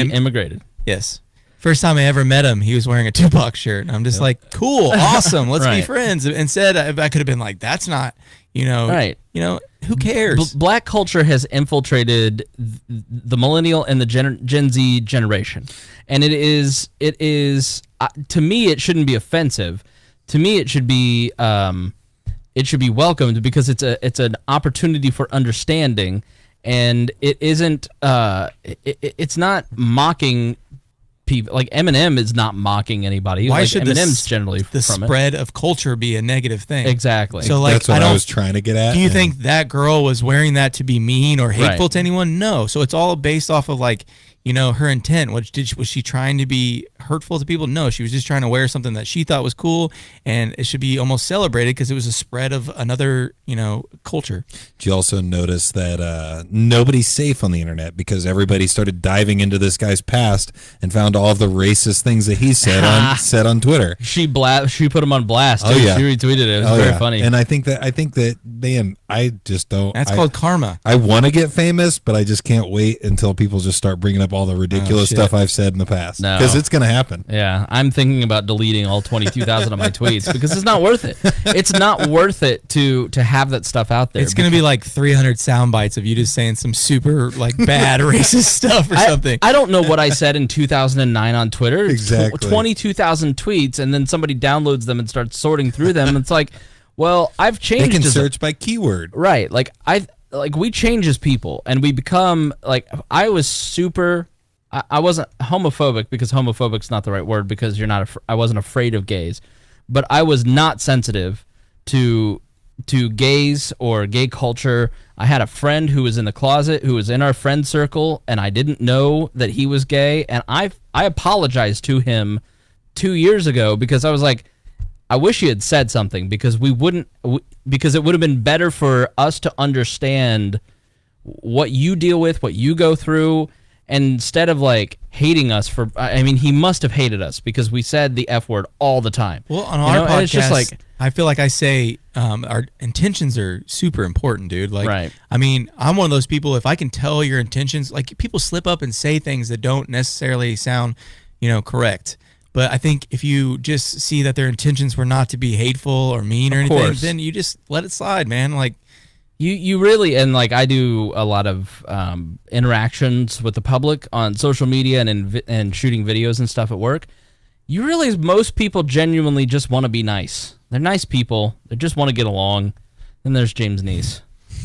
If they dug through my past and they'll be like, so on June 11th, 2016, you replied to this guy, we was kangs and shit. Can you tell me about that? I'm like, well. You raw dogged a girl under a bridge after diving in some dumpsters for food. Wow. You gotta own your past. A lot of people are just like, well, you said some crazy anti-Semitic things. Is that a Hitler meme? Did you post a space on a Mountain Dew can? And I'm like, you know what? I was in a shit posting group. We had 20,000 members. You don't have to explain yourself. Listen, I am not racist, but racial humor's kind of funny. Look, I know it's bad, right? It's always I'm not funny. going to agree to that. It's always funny. Of course. Not because I don't agree, but because I'm not going to agree. I know. HuffPost literally took the group I was in, the Dank Meme Stash. They posted and be like, look at all these men and all this racist and sexist shit they post there. And I was like, oh shit, I was a moderator of that group. It's the HuffPo writer. She was like, because you and your little friends posted a picture of her smash or nah. Yeah. And then she wrote a big long article about it. And then when the article was posted in the group, then they started threatening her with death and horribly abusive things. And so then she wrote an article about that and about how she was harassed online. I definitely see her point. Well, it's welcome to the internet. It's this has been going on ever since Usenet groups, when there used to be these little sub forums where you can comment and there was no pictures. There was just these texts. People have been trolling each other. I got my computer. I posted in the group when I was 13 years old. I had net zero dial-up 56K. Within 20 minutes of being logged on the internet, I was already trolling somebody and calling them a faggot. It's just 20 minutes. That is the essence of the internet. What people don't understand is when you're on the internet and you're anonymous, and you can take off the mask of when you see people face to face, you're usually trying to be nice because there's always a threat of this guy might punch my face if I say some really, really, really crazy shit. When you're not in face to face with public, or you're not sitting there talking to people you're a little bit more chaotic. You're going to say stuff and you're going to post things that are offensive sometimes. You're going to post things that are way out of line. You're going to say stuff that's really aggressive, but you don't have the threat of I might actually see him cry or he might actually hit me. And you're not going to get a fist through that screen and hit you in the face. I think that'd be good though. I feel and correct me if I'm wrong, James, but I feel that behavior in particular, it's more about exercising whatever is inside of you. It's I've got some rage. I'm going to take it out on this stranger because I can't take it out on the people in my life that I love. I don't think it's that. I think that when you have a cloak of anonymity, and you're basically saying like, well, I'm just this faceless blob in this sea of billions of other faceless blobs. You have to have some way to stick out. Like, normal rational arguments don't make you stick out. They don't. Aggressive, attention-seeking behavior makes you stand out. Yeah. And what better to seek attention? Yeah. What better way to seek attention than to go to, like, say, a Holocaust memorial website and start posting Hitler memes? Oh, you're going to get a lot of attention because now you're being an asshole, and assholes get a lot of attention. So, you know, when I play video games, right, I'm 30 years old and I'm logged on a computer. The loudest people and the people that say like the stupidest shit tend to be 16 to 21-year-old males. And that makes sense because when you're that age of like growing up, and it's all about who can pay attention to me. Let me be loud. Let me be aggressive. I need more attention. I need you to argue with me. Argue with me to validate me. We're kind of like, when we're that age, we're chimps. Oh, like, yeah. We're total chimps when we're... That's the bulk Yeah. of You it. don't realize I probably that, still am a little bit. you don't realize at that point in your life that like there's no point in having this argument. Right. Like now I'll see something on Facebook or say even an anonymous chat group or whatever, and I'll just be like, no, it's not worth it. It's a waste of time. It's like, you're right. You have to validate yourself by saying the craziest thing, or like if I say something halfway normal, no one's gonna say shit back to me. Right. So when people say like I see all this like racist stuff on the internet, and it's like, to me it's like, it's not really racism. It's racist in context, but you're probably seeing this stuff being channeled out through some 16-year-old on Xbox Live that's just trying to seek as much attention as possible. The best attention is always negative attention because that's what you crave. That's what you need. You need the arguments. You need to feel like you're winning at something. Right. If I'm arguing with somebody and they block me or they log off or something, I'm winning. So when you get that little tinge in the back of your mind, like that endorphins that keep pumping out and say, oh, I'm winning. My heart's racing. I'm arguing with the guy on the internet. I'm winning. This guy's getting mad. He's cursing at me. It's great. I'm laughing about it. You get that sort of like reinforcement that, if I keep doing this all day, every day. So they do it all day, every day. You start posting stuff in multiple groups, arguing. The whole essence of trolling is to get a spike of attention so you can feel better about yourself by arguing with people on the internet. That's the only reason trolls do that. I also think it's fair to say that like older people, like on Facebook and stuff, are the most opinionated people. Like Randy. I don't. No, it's not Randy from South Park.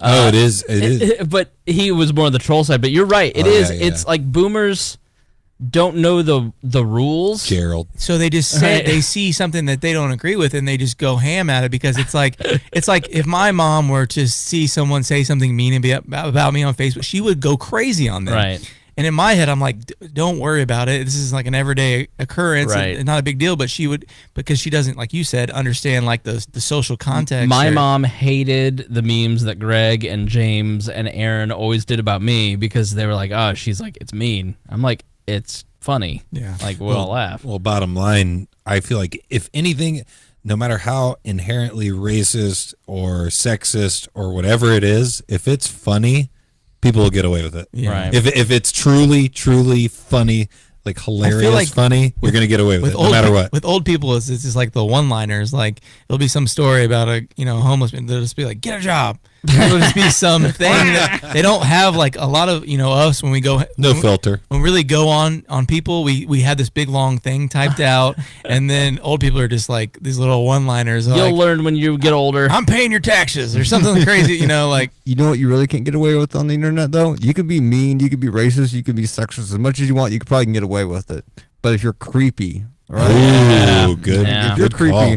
if you're like certain vice chairs in certain organizations and you say some really creepy stuff, like, you're not going to live that down. You- People are going to find out about it. He aimed for the bleachers on that one. So Straight dunk, half court. So I want to give James some time before we start wrapping this up. And thank you guys for being here. I know you guys, thank you. You guys do a shorter show. We go, as you said, ham on it. We go long. But I don't want to keep you here all night. And it's been fun. Really good questions and good discussion. So thank you both for being here. But now you get the opportunity to talk to the next congressman from Indiana in District 4, James Nease. So feel free to ask him any questions. But James, I want to know, what has the boomer reaction been to as you go to these Republican meetings that I used to go to? It's nothing but like, it's boomer hell, man. Like, you have no idea. So how do they react to you, James? I have a lot of that like my page, but there's a lot of, I don't like to judge the metrics based on likes on Facebook. And the reason I do that is because you can pay like 20 grand and get like hundreds of thousands of likes, right? So I don't judge it by it. People just like anything they see. When I go to these events like in Fountain County, or I go to Cass County or Carroll County, I give my whole speech. You know, this is we need constitutional government. We need to get rid of this, to get rid of this, get rid of this. I don't mention Trump. I'm not like everything you see now in Indiana, like how hard I can dick ride a president. Right. I just speak like, you know, the role of Congress is this. This is what you should do. This is what they're not doing. I get a lot of feedback from 35 to 55-year-old constituents that are basically, oh yeah, I worked on the Ron Paul campaign, or yeah, I voted for Gary Johnson. I get a lot of feedback from them. There's some boomers that didn't like my thing, like, well, I'll end Social Security and refund you your money. Well, that's the most logical thing, right? Right.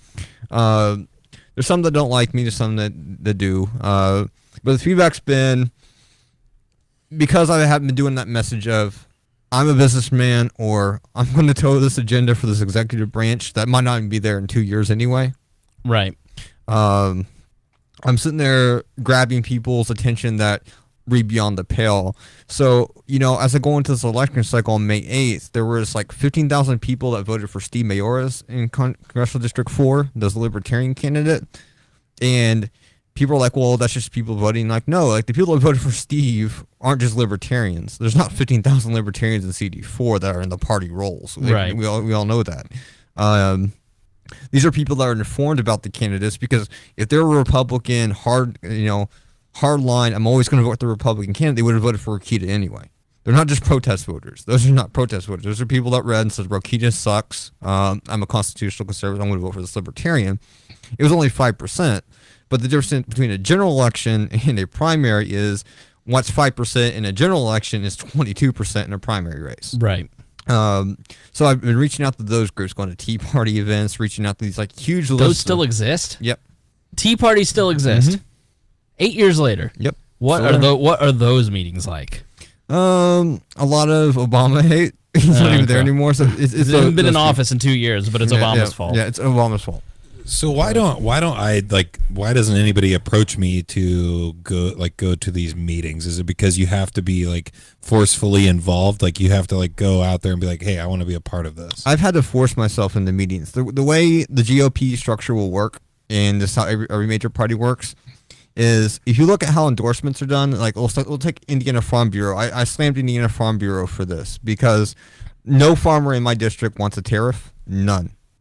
All my other opponents are pro-tariff, and I was anti-tariff, but I didn't get the endorsement. The endorsement has to do with organizations, including the GOP, don't like to support and don't like to invite people that don't have at least $100,000 in their war chest, because they consider you a loser if you don't have that money, because you don't have the reach, you can't send out mailers, you can't do TV ads.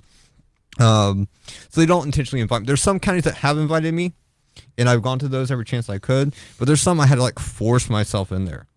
And that's just because they see me as a non-contender, because they don't look at your campaign page, they don't look who you're talking to, they look at your FEC filing report. That's all they look at. How much money do you have? How much can you spend on our party? How much can you spend on other candidates when you go past the primary season?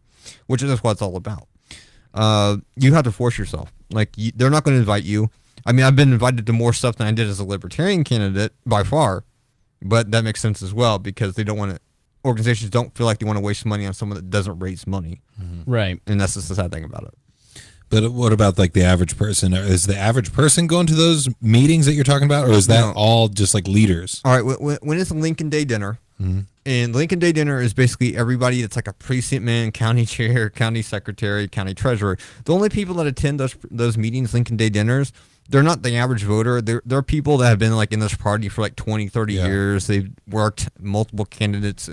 It's basically candidates go there to talk to party captains to try to get their support, so the party captains can give them money, and they can sit there and get mailing lists from the party captains from like all the nice little Republicans in the county, and they can send those out. It's basically a networking event for one Republican to bigger Republicans. It's also a phone tree too. Yeah. Like you Sounds rough. It's a lot of work. It's to run for office is a tremendous amount of work. I mean, and you've been making a ton of phone calls, right? I don't use the Republican list. I use like a whole Liberty list. There's Libertarians on there, there's Tea Party. Like I go voters that would vote in a Republican primary that aren't part of that party structure. So what my opponents really focus on is getting that party structure to get out and vote for them. So they've been fighting over this, like, multiple county captains. I've been going to like, you know what, there's 90,000 people that vote in the Republican primary. There's not 90,000 people that go to like Republican county meetings. There's probably like 20 people per meeting, but they're just trying to get those people. So I've just been reaching out beyond the pale to independent voters, Democrats that will vote in the Republican primary because that's what they'll do. Democrats don't care which candidate's on the Democratic ticket in CD4 because they'll vote for it in the general. But they actually go over to the Republican ballot and they sit there and look at the candidates and they say which candidate is the least sucky in case he wins. Mm-hmm. So there's a lot of crossover. And if you're pulling those crossover votes, like my whole thing contends on if I can get those 11,000, 15,000 Liberty voters that voted for the Libertarian candidate, and I get all of these Democratic crossovers and these independents, and I've been going to high schools, I've been going to small events for like town council races, county council races, kind of talking to them, like throwing out minor endorsements here, like, oh yeah, I support this guy, and then he post about me on his page, like, yeah, I got support from James Nease, Congress. I'm pulling those away. So if I can pull as many of these people away as I can, and they actually do show up to the poll, they don't just sleep on primary day, I have a better shot than most of the other candidates that aren't spending like $100,000. I can't get the GOP faithful. The GOP faithful, no, I'm not a Republican. Yeah. So they can look at my voting history. They can look at my, they can't really use the attack ads at the Senate candidates. Well, he just voted a Democrat. You can't be like, well, he voted a Libertarian. It's like, that just means I'm more right than you are. It's like, they can't use that. Yeah. So, but what they can do is they can exclude me. So if they exclude me, cool. I'll use my list. I'll get my data sets. So it's really contingent on these people popping out and coming in and showing. But I go through the district, man, I don't see any yard signs for my opponent. Like I see maybe one or two in a town. Mm-hmm. There's no one's excited for this race. Right. Which makes it great. It's a 7-way race. And I think it helps with that the Senate race is such a shit show that the Senate race here is abysmal. I mean, the Republicans are going to get... Joe Donnelly won because they gave the seat away after Murdoch beat Lugar and then said God loves rape or something in a debate. Well, and so Joe Donnelly... It's in the Bible. Right, and then Joe Donnelly won, and now they're going to do it again because their candidates are so crappy. They're fighting with the media, like all the time, like the WIB. They're fighting with them like every day. Every day they're out there fighting with the media. I mean, like Rob Kendall invited me on my show. Rob Kendall's been the nicest person at WIBC. I mean, no other person invites me on. I will be doing Rob Kendall's show on Sunday, so if you're in the Indy area and you catch it, tune into Rob's show on Sunday. I'll try and get a copy and put it in the Patreon feed. I'm in the works of trying to get him on our podcast as well. Oh, yeah, I'll put in the good word. Yeah, we talked through Facebook a little bit. Yeah, Rob's a good dude, and he loves Trump. He good. Loves Trump. I'd just like to hear it. I think that's going to hurt a lot of candidates. Like, they think it's going to work. And it's not. Okay, even if you squeak by a primary doing that, right? Sucking Trump's dick, basically, is what you're saying. It's even if one of these candidates in the Senate, especially the Senate race, squeaks by in that primary about how hard I love Trump, they forget that there's still a ton of Lugar Republicans, there's still a ton of independents, there's still tons of like moderates that just don't care for that dude. They don't like. And the polling around the country is abysmal. His approval rating is in the dumps. So like trying to out Trump each other by saying I love Trump in a primary is what Republicans across the country are doing, and it's mystifying because it's going to come back and bite them hard. And so the gerrymandering has moved the party so far to the edge that Bernie Sanders, Barack Obama in 2008 was like desperate for people he's not a socialist. Stop calling him a socialist because it was such a bad thing. Now it's like, yeah, I'm a socialist and I own 3 houses. How much would it hurt you to just not mention Trump's name as opposed to like, I mean, I'm just confused by the... I don't think it hurts you at all. People think that Trump has coattails. Trump has 0 coattails. So they're just mentioning for that sheer fact that... Because they're guessing. So the thing about campaigns is it's a lot of guessing. And so there is polling, and the more money you have, the more polling you can do and get internal polling and test messages and stuff like that. At the highest levels at president, I mean, they do a ton of... They're polling every day. They're testing every day. They're testing messages. They're doing A/B testing on ads. But like once you get down to like a congressional race, they're not really doing much polling. They're guessing. they're throwing money at yard signs hoping that it works, and it doesn't. I mean, they're like, it is a lot of guesswork. And so if you have somebody who has been in the community and is involved, libertarians, listen to this. If you have somebody who has been coming to these type of meetings, or the Kiwanis meeting, or is a well-known charitable person and is well-connected in the community, they will win because they have that deeper roots, that networking. It's all about who you know. It's the same with this job interview as any other job interview. And so, but then these guys like Steve Braun and Mike Braun, who are brothers, Mike Braun's running for Senate, Steve Braun's running against James in District 4. These dudes just came in and they're rich, and so they dropped a ton of money on TV commercials to raise their name ID, and they're basically buying a Senate and House seat. It's like Paul Rudd from what's that TV show? It's based in Indiana. Leslie Knope. Parks and Recreation. Yeah, that's when Paul Rudd's on there. And he's be like the rich guy that just comes in and he's like, "Can't you just give me the election?" Exactly. And that's what happened with Trey Hollingsworth in the district, in District 9. He was from Tennessee, but District 9 was a winnable race, so he pretended that he lived in the district, and he won because he was able to buy the election through TV ads, because you can propagandize so much that voters, especially boomers, just fall for it because people don't pay attention to it. So, and then in your district, I think he may be on your ballot, Greg Pence, Mike Pence's brother.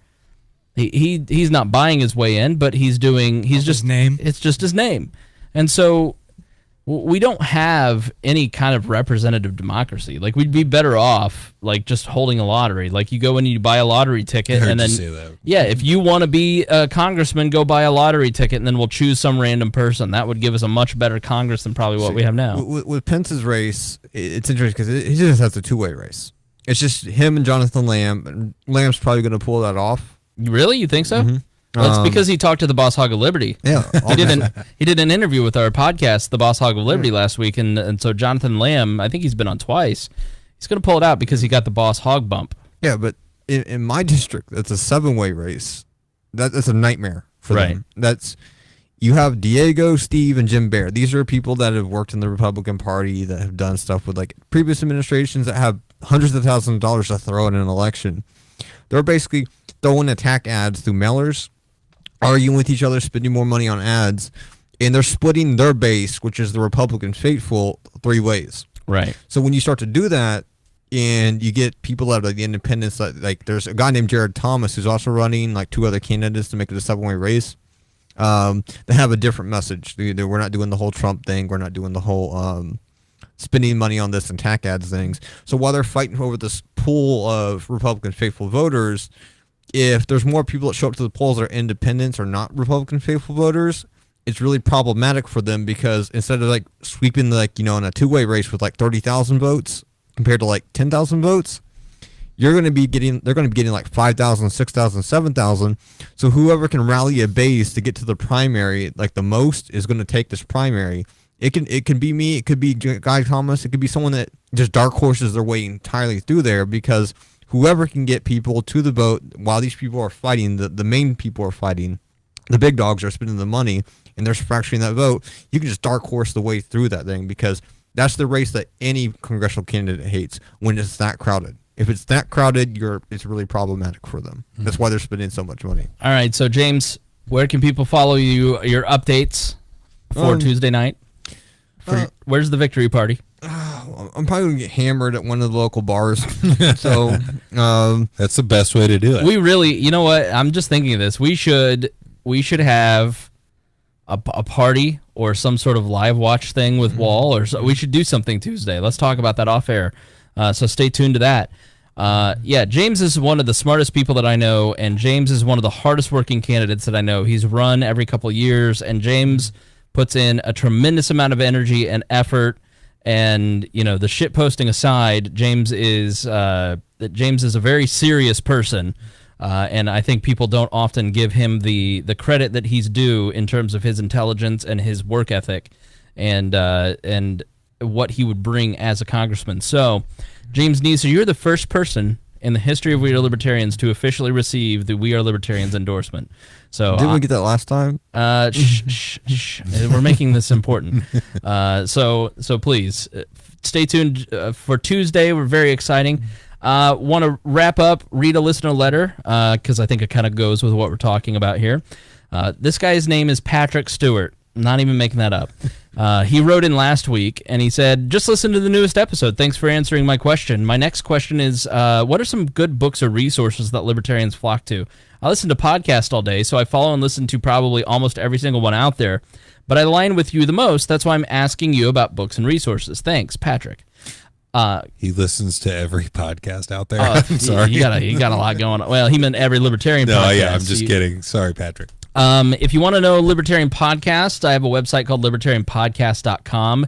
The best place to find a lot of resources is wearelibertarians.com, because in the menus and then also in the blog roll on the sidebar, I've got a ton of places that you can go and check out various books. I've got Ron Paul's reading list up there. I've got a We Are Libertarians reading list. I've got a links page. I've got a page about the libertarian movement that describes what goes on. I've got YouTube. I've got a ton of resources at our website that I don't talk enough about that you can check out. And in the We Are Libertarians reading list, I've got a ton of books in there. Let me just kind of look through here. The Libertarian Mind by David Bowes, I think, is a really good assessment. So For a New Liberty, if you want to go full anarchist by Murray Rothbard, is the place to start there. Then if you want to go like the next stage is like that meme with the woke with the mind shooting out, like Murray Rothbard's like totally woke, but then you want to take the next step towards maybe more constitutional government. The Libertarian Mind by David Bowes is a good one. Chimpanzee Politics by Franz de Waal is a book that I've never really mentioned, maybe a couple times, but it really talks a lot about what we talked about earlier about the nature of chimps and their politics. That's why it's called Chimpanzee Politics, and it's pretty funny how similar we are. I'm all in on that. Yeah, Fool's Errand by Looking Scott Horton about ending the war in Afghanistan. The Tyranny of Cliches, Jonah Goldberg. All three of his books are great. We've talked about Nothing to Envy, about North Korea. Healing Our World by Mary J. Ruwart is pretty good. Economics in One Lesson by Hazlitt is a great text. If you know nothing about economics, check out Libertarianism and Economics in One Lesson. Let's see.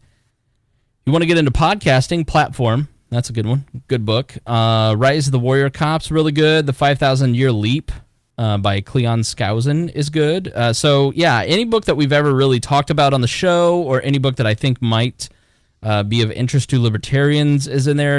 Everything from Starting Strength by Mark Ripito, who's a libertarian, but he's a strength coach. 6 Pillars of Self-Esteem.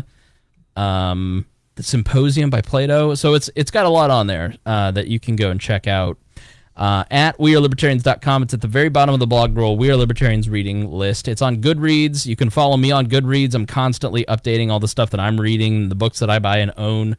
Almost everything's on my Goodreads account, so go check that out.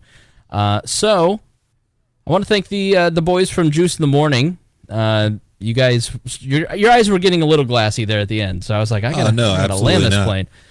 No, I'm good. Yeah. I'm all in. We could have gone probably another hour and a half. Let's do it. I've always said that we should go longer on our show, and I don't know. I'm all for it, and as long as the podcast goes, that's how long it goes. So what I've found is about 90 minutes. That's kind of the nature of a conversation, and so if you've got, if you have 4 people, it's like you add 40 minutes per person that you add to a podcast almost. But if it's 2 or 3 people talking about a subject, really 90 minutes is kind of the sweet spot. After about a couple hours, that's when people start to get fatigued. But we didn't intend to do a 2.5, 3 hour show last week.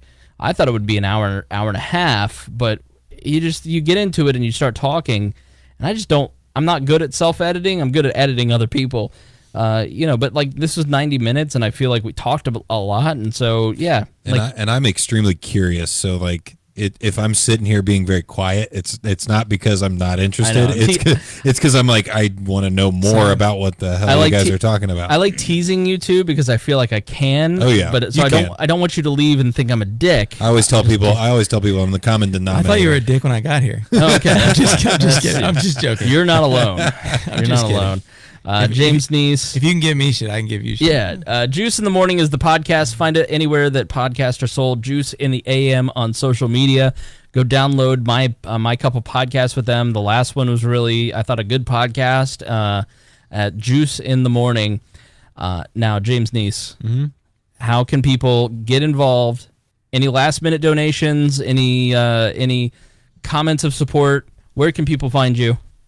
You can just find me on Facebook. That's the easiest way. I have a Twitter as well. You just Google my name, pops up. I have a Discord, and I have a Slack group that you just Google my name. I love that you're using Discord to talk to the media. You're making the media talk to you on Discord. Yep, they came to Discord to actually get interviews with me, so I forced them to use a new technology. That's good.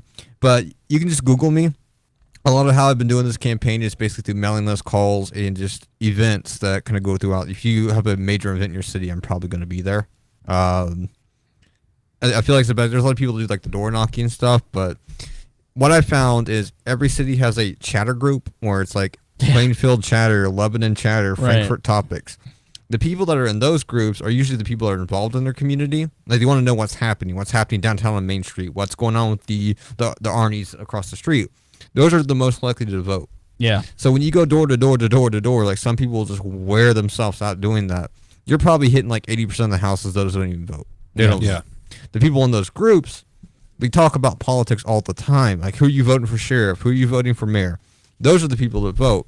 So you can make your whole campaign as digital as you can and reach the people that you need to reach, as opposed to being like, I knocked on 40,000 doors and probably only met like 200 actual voters. Yeah. And that's always been like when I did it in Indianapolis, the campaign in Indianapolis, I went door to door. The only person that really voted was Brad Klopp. Right. It was like, well, you going to vote for me? Yeah, I'll vote for you. I'm like, cool, I got Brad's vote. And that's the whole Irvington district. I did like tons of doors, some little pamphlets and door hangers. Only person I met that voted was Brad Klopp. Yep. So, all right, final thoughts. I normally give final thoughts. I don't know why I did it the wrong way, but final thoughts for the episode. Anything that you think you might have missed or wanted to say? No, thanks for making this dumb guy a little smarter. You're not dumb.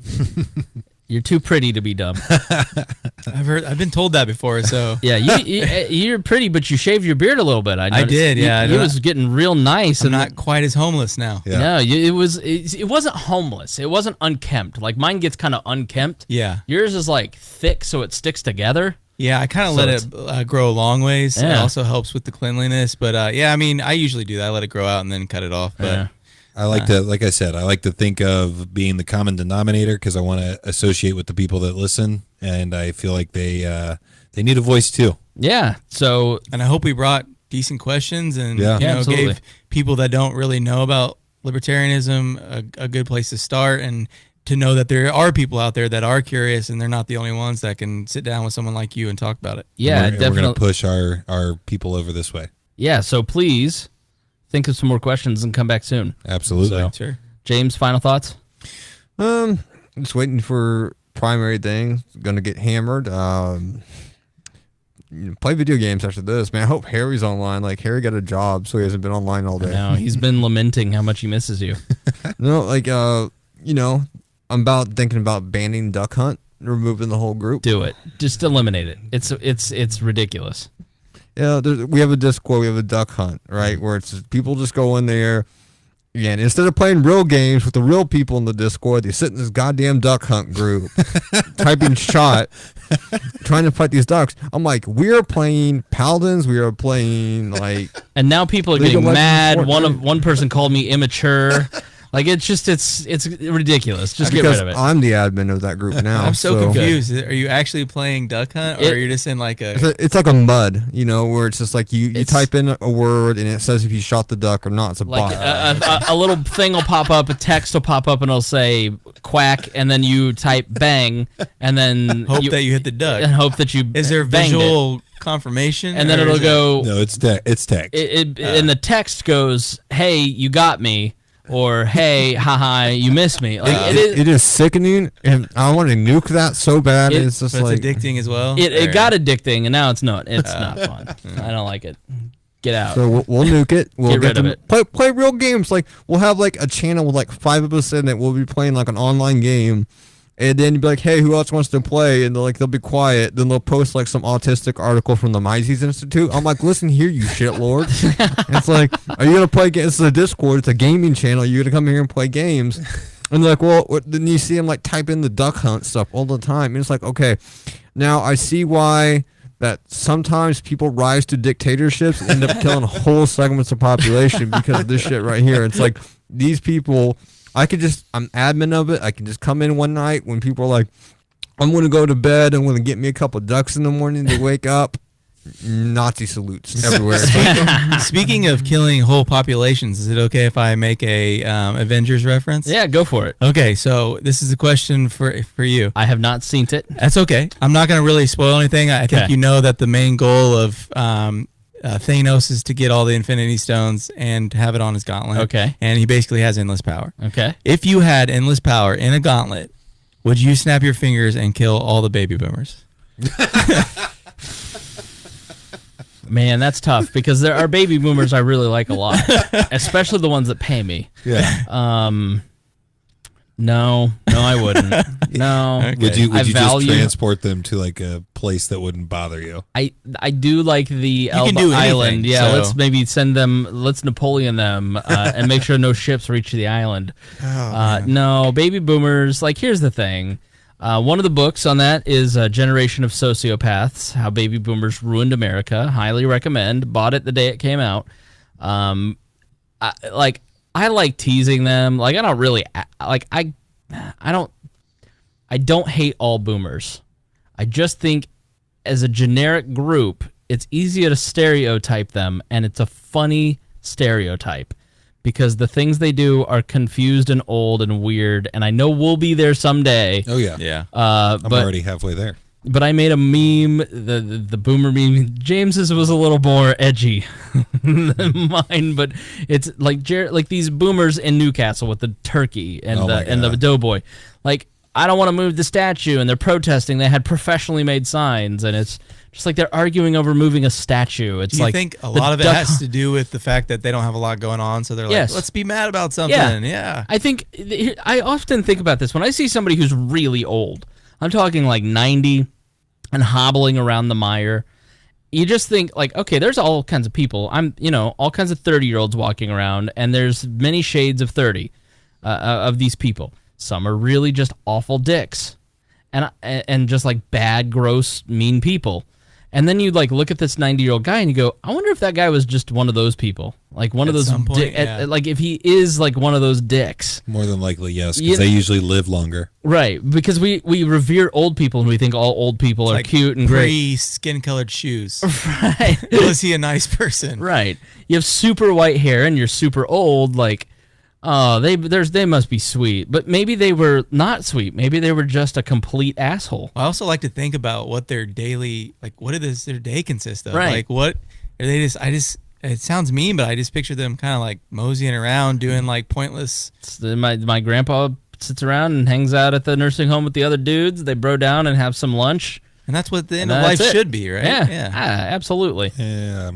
What are you going to be doing? I'm hoping that it's over before that for me. Yeah, I'm with you. I don't have any desire to get old. Like old. Like I'm talking about like. So like you picture your future, you picture the end of your life, and I can't picture past not being able to like do everything I want to do. Right. Not even being able to like in my head think about running. Right. And or doing a lot of other things similar to that. that was given up a long time ago in this household. Running. Or like a fast walk. I don't know. Okay, all right. I did one of those this week. Okay. That's what I'm just saying. Like into the McDonald's, it was raining. When your body stops like working, you know what I mean? Like when you're not able to do, and I've already noticed as a 28-year-old that my body doesn't do the same things it did when, as everybody. At 34, no, it is interesting how your energy level changes. I mean, by and large, it's all pretty much the same, but your energy level changes, it is weird. Plug the super male vitality. Listen, you need super male vitality. Get yourself a T booster. I never knew if you were being serious about that or not. We had it before. It's up there. There's still a little left if you want to take it. It's probably What's that thing that they're always plugging on 93.1, the Beats, Super Beats or something? Oh, I don't know. Oh, yeah, the super beat stuff. Like I've tried that. It does concentrated beats. So I don't know if it's like just full of niacin or what, but it does kind of work. But the super male vitality didn't do anything. It was completely like horny goat milk. I would What? Horny goat weed. Yeah, Weed, whatever. Here's what I'd say: if I did a little super male vitality before a show, it did give you a small pick me up, and I didn't know if it was because of like sugar or what. Yeah. But you didn't feel like there wasn't really any effect. It was just a very minimal amount of I feel a little hotter. Have you ever tried like Alpha Brain or anything like that? No, I've tried Send by Legion Athletics.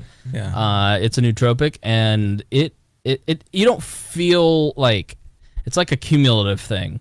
I've heard the Alpha Brain is like you're just zoned in and like focused, and you do get a little bit. I tried it. It's whatever. I think another thing is like MCT oil has a like it really zones you in, and you feel like you're at least like you feel like you're firing on all cylinders, and that's just like concentrated coconut. You don't really need to concentrate. You just need to go on zinc supplements because we're on a bunch of zinc supplements. Like you can bust a nut like a porn star. That will boost your confidence so high. Like just imagine on the zinc supplements, boom, like an 8-roper right in their face. It's like shit, knocking her out.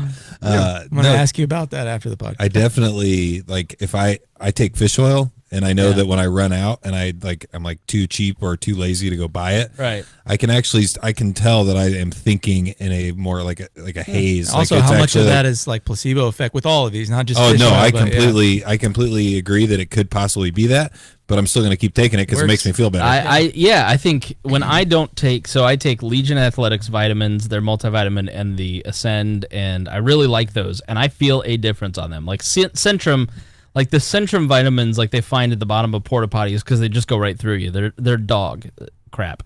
But like I've noticed that when I like the past two winners have been changed by taking vitamin D. Oh, yeah. And it basically is from listening to Rhonda Patrick on Rogan. Oh yeah. 1,000 IUs per 25 pounds, and so I'm taking 10,000 IUs. Sometimes I'm taking 20 a day, and I feel a major difference in that. Vitamins do help. The fish oil with CoQ10 is really good. The first time I heard her on Joe Rogan's podcast was like early on when I found Joe Rogan. I had a notepad out. I was writing down all these different vitamins and like. I've listened to some of them 3 times, and you hear something every single time. Yeah. Like, you see this right here? When I was a kid, right? You watched Dragon Ball Z, right? A little bit. Yeah. Okay. I dabbled. Like I used to buy like a case of these, like 22 cases of Coke, and I would down them in a night and like buy like Coke 17, right? Super Saiyan. It's just like, just there's something like, it's like this is my base form, this is what you call a Super Saiyan, and this is a Super Saiyan that became ascended beyond a Super Saiyan, and this is go further beyond, kill the Coke, and I'm just like, yes, relate it to, when, what's the dude from Mortal Kombat, not Scorpion, but the other dude, the freeze guy. Sub-Zero? Sub-Zero was sitting there making that ball. I thought you were thinking Liu Kang. No. No, like seriously, chug like 180 ounces of soda, and like your energy will just be like punching. Like I'm immune to it now, but like you could punch holes through walls. I'm the same with Starbucks. I'll go get like 7 shots in my whatever, and then I'm just sitting there like but feeling pretty good, but not in like a super healthy way. But I feel like that would probably be similar. All right, let's wrap this up. Thanks so much, guys, for being here. Appreciate it. Thanks, James. Best of luck to you on Tuesday. Want to thank Jason Doolittle, Craig DaCosta, Christy Avery, and Brandon Luke for being our $100 a month subscribers. You guys are awesome. The following people helped offset the costs. I got the full coverage of my trips to New Hampshire for PorkFest and to New Orleans for the LP convention, and I cannot thank you guys enough for doing that because it was a great amount of stress financially and mentally on how was I going to pay for that stuff. And you guys stepped up and helped me tremendously. So I thank you, Jason Doolittle, Todd Singer, Christy Avery, Craig DaCosta, and an anonymous donor. You guys are so great, and I appreciate it so much. And I think that's it. I never know how to end a show. How do you end your show? Go ahead, Shane. He always just says, Shane, what are we going out to? And then I always just say, I hope you guys enjoyed the podcast, and hopefully the juice was worth the squeeze. Boom. You got to come up with a catchphrase. No, I'm going to leave it at that. Just put it right there. That's good. Right on. All right. Thanks, guys. Thank you.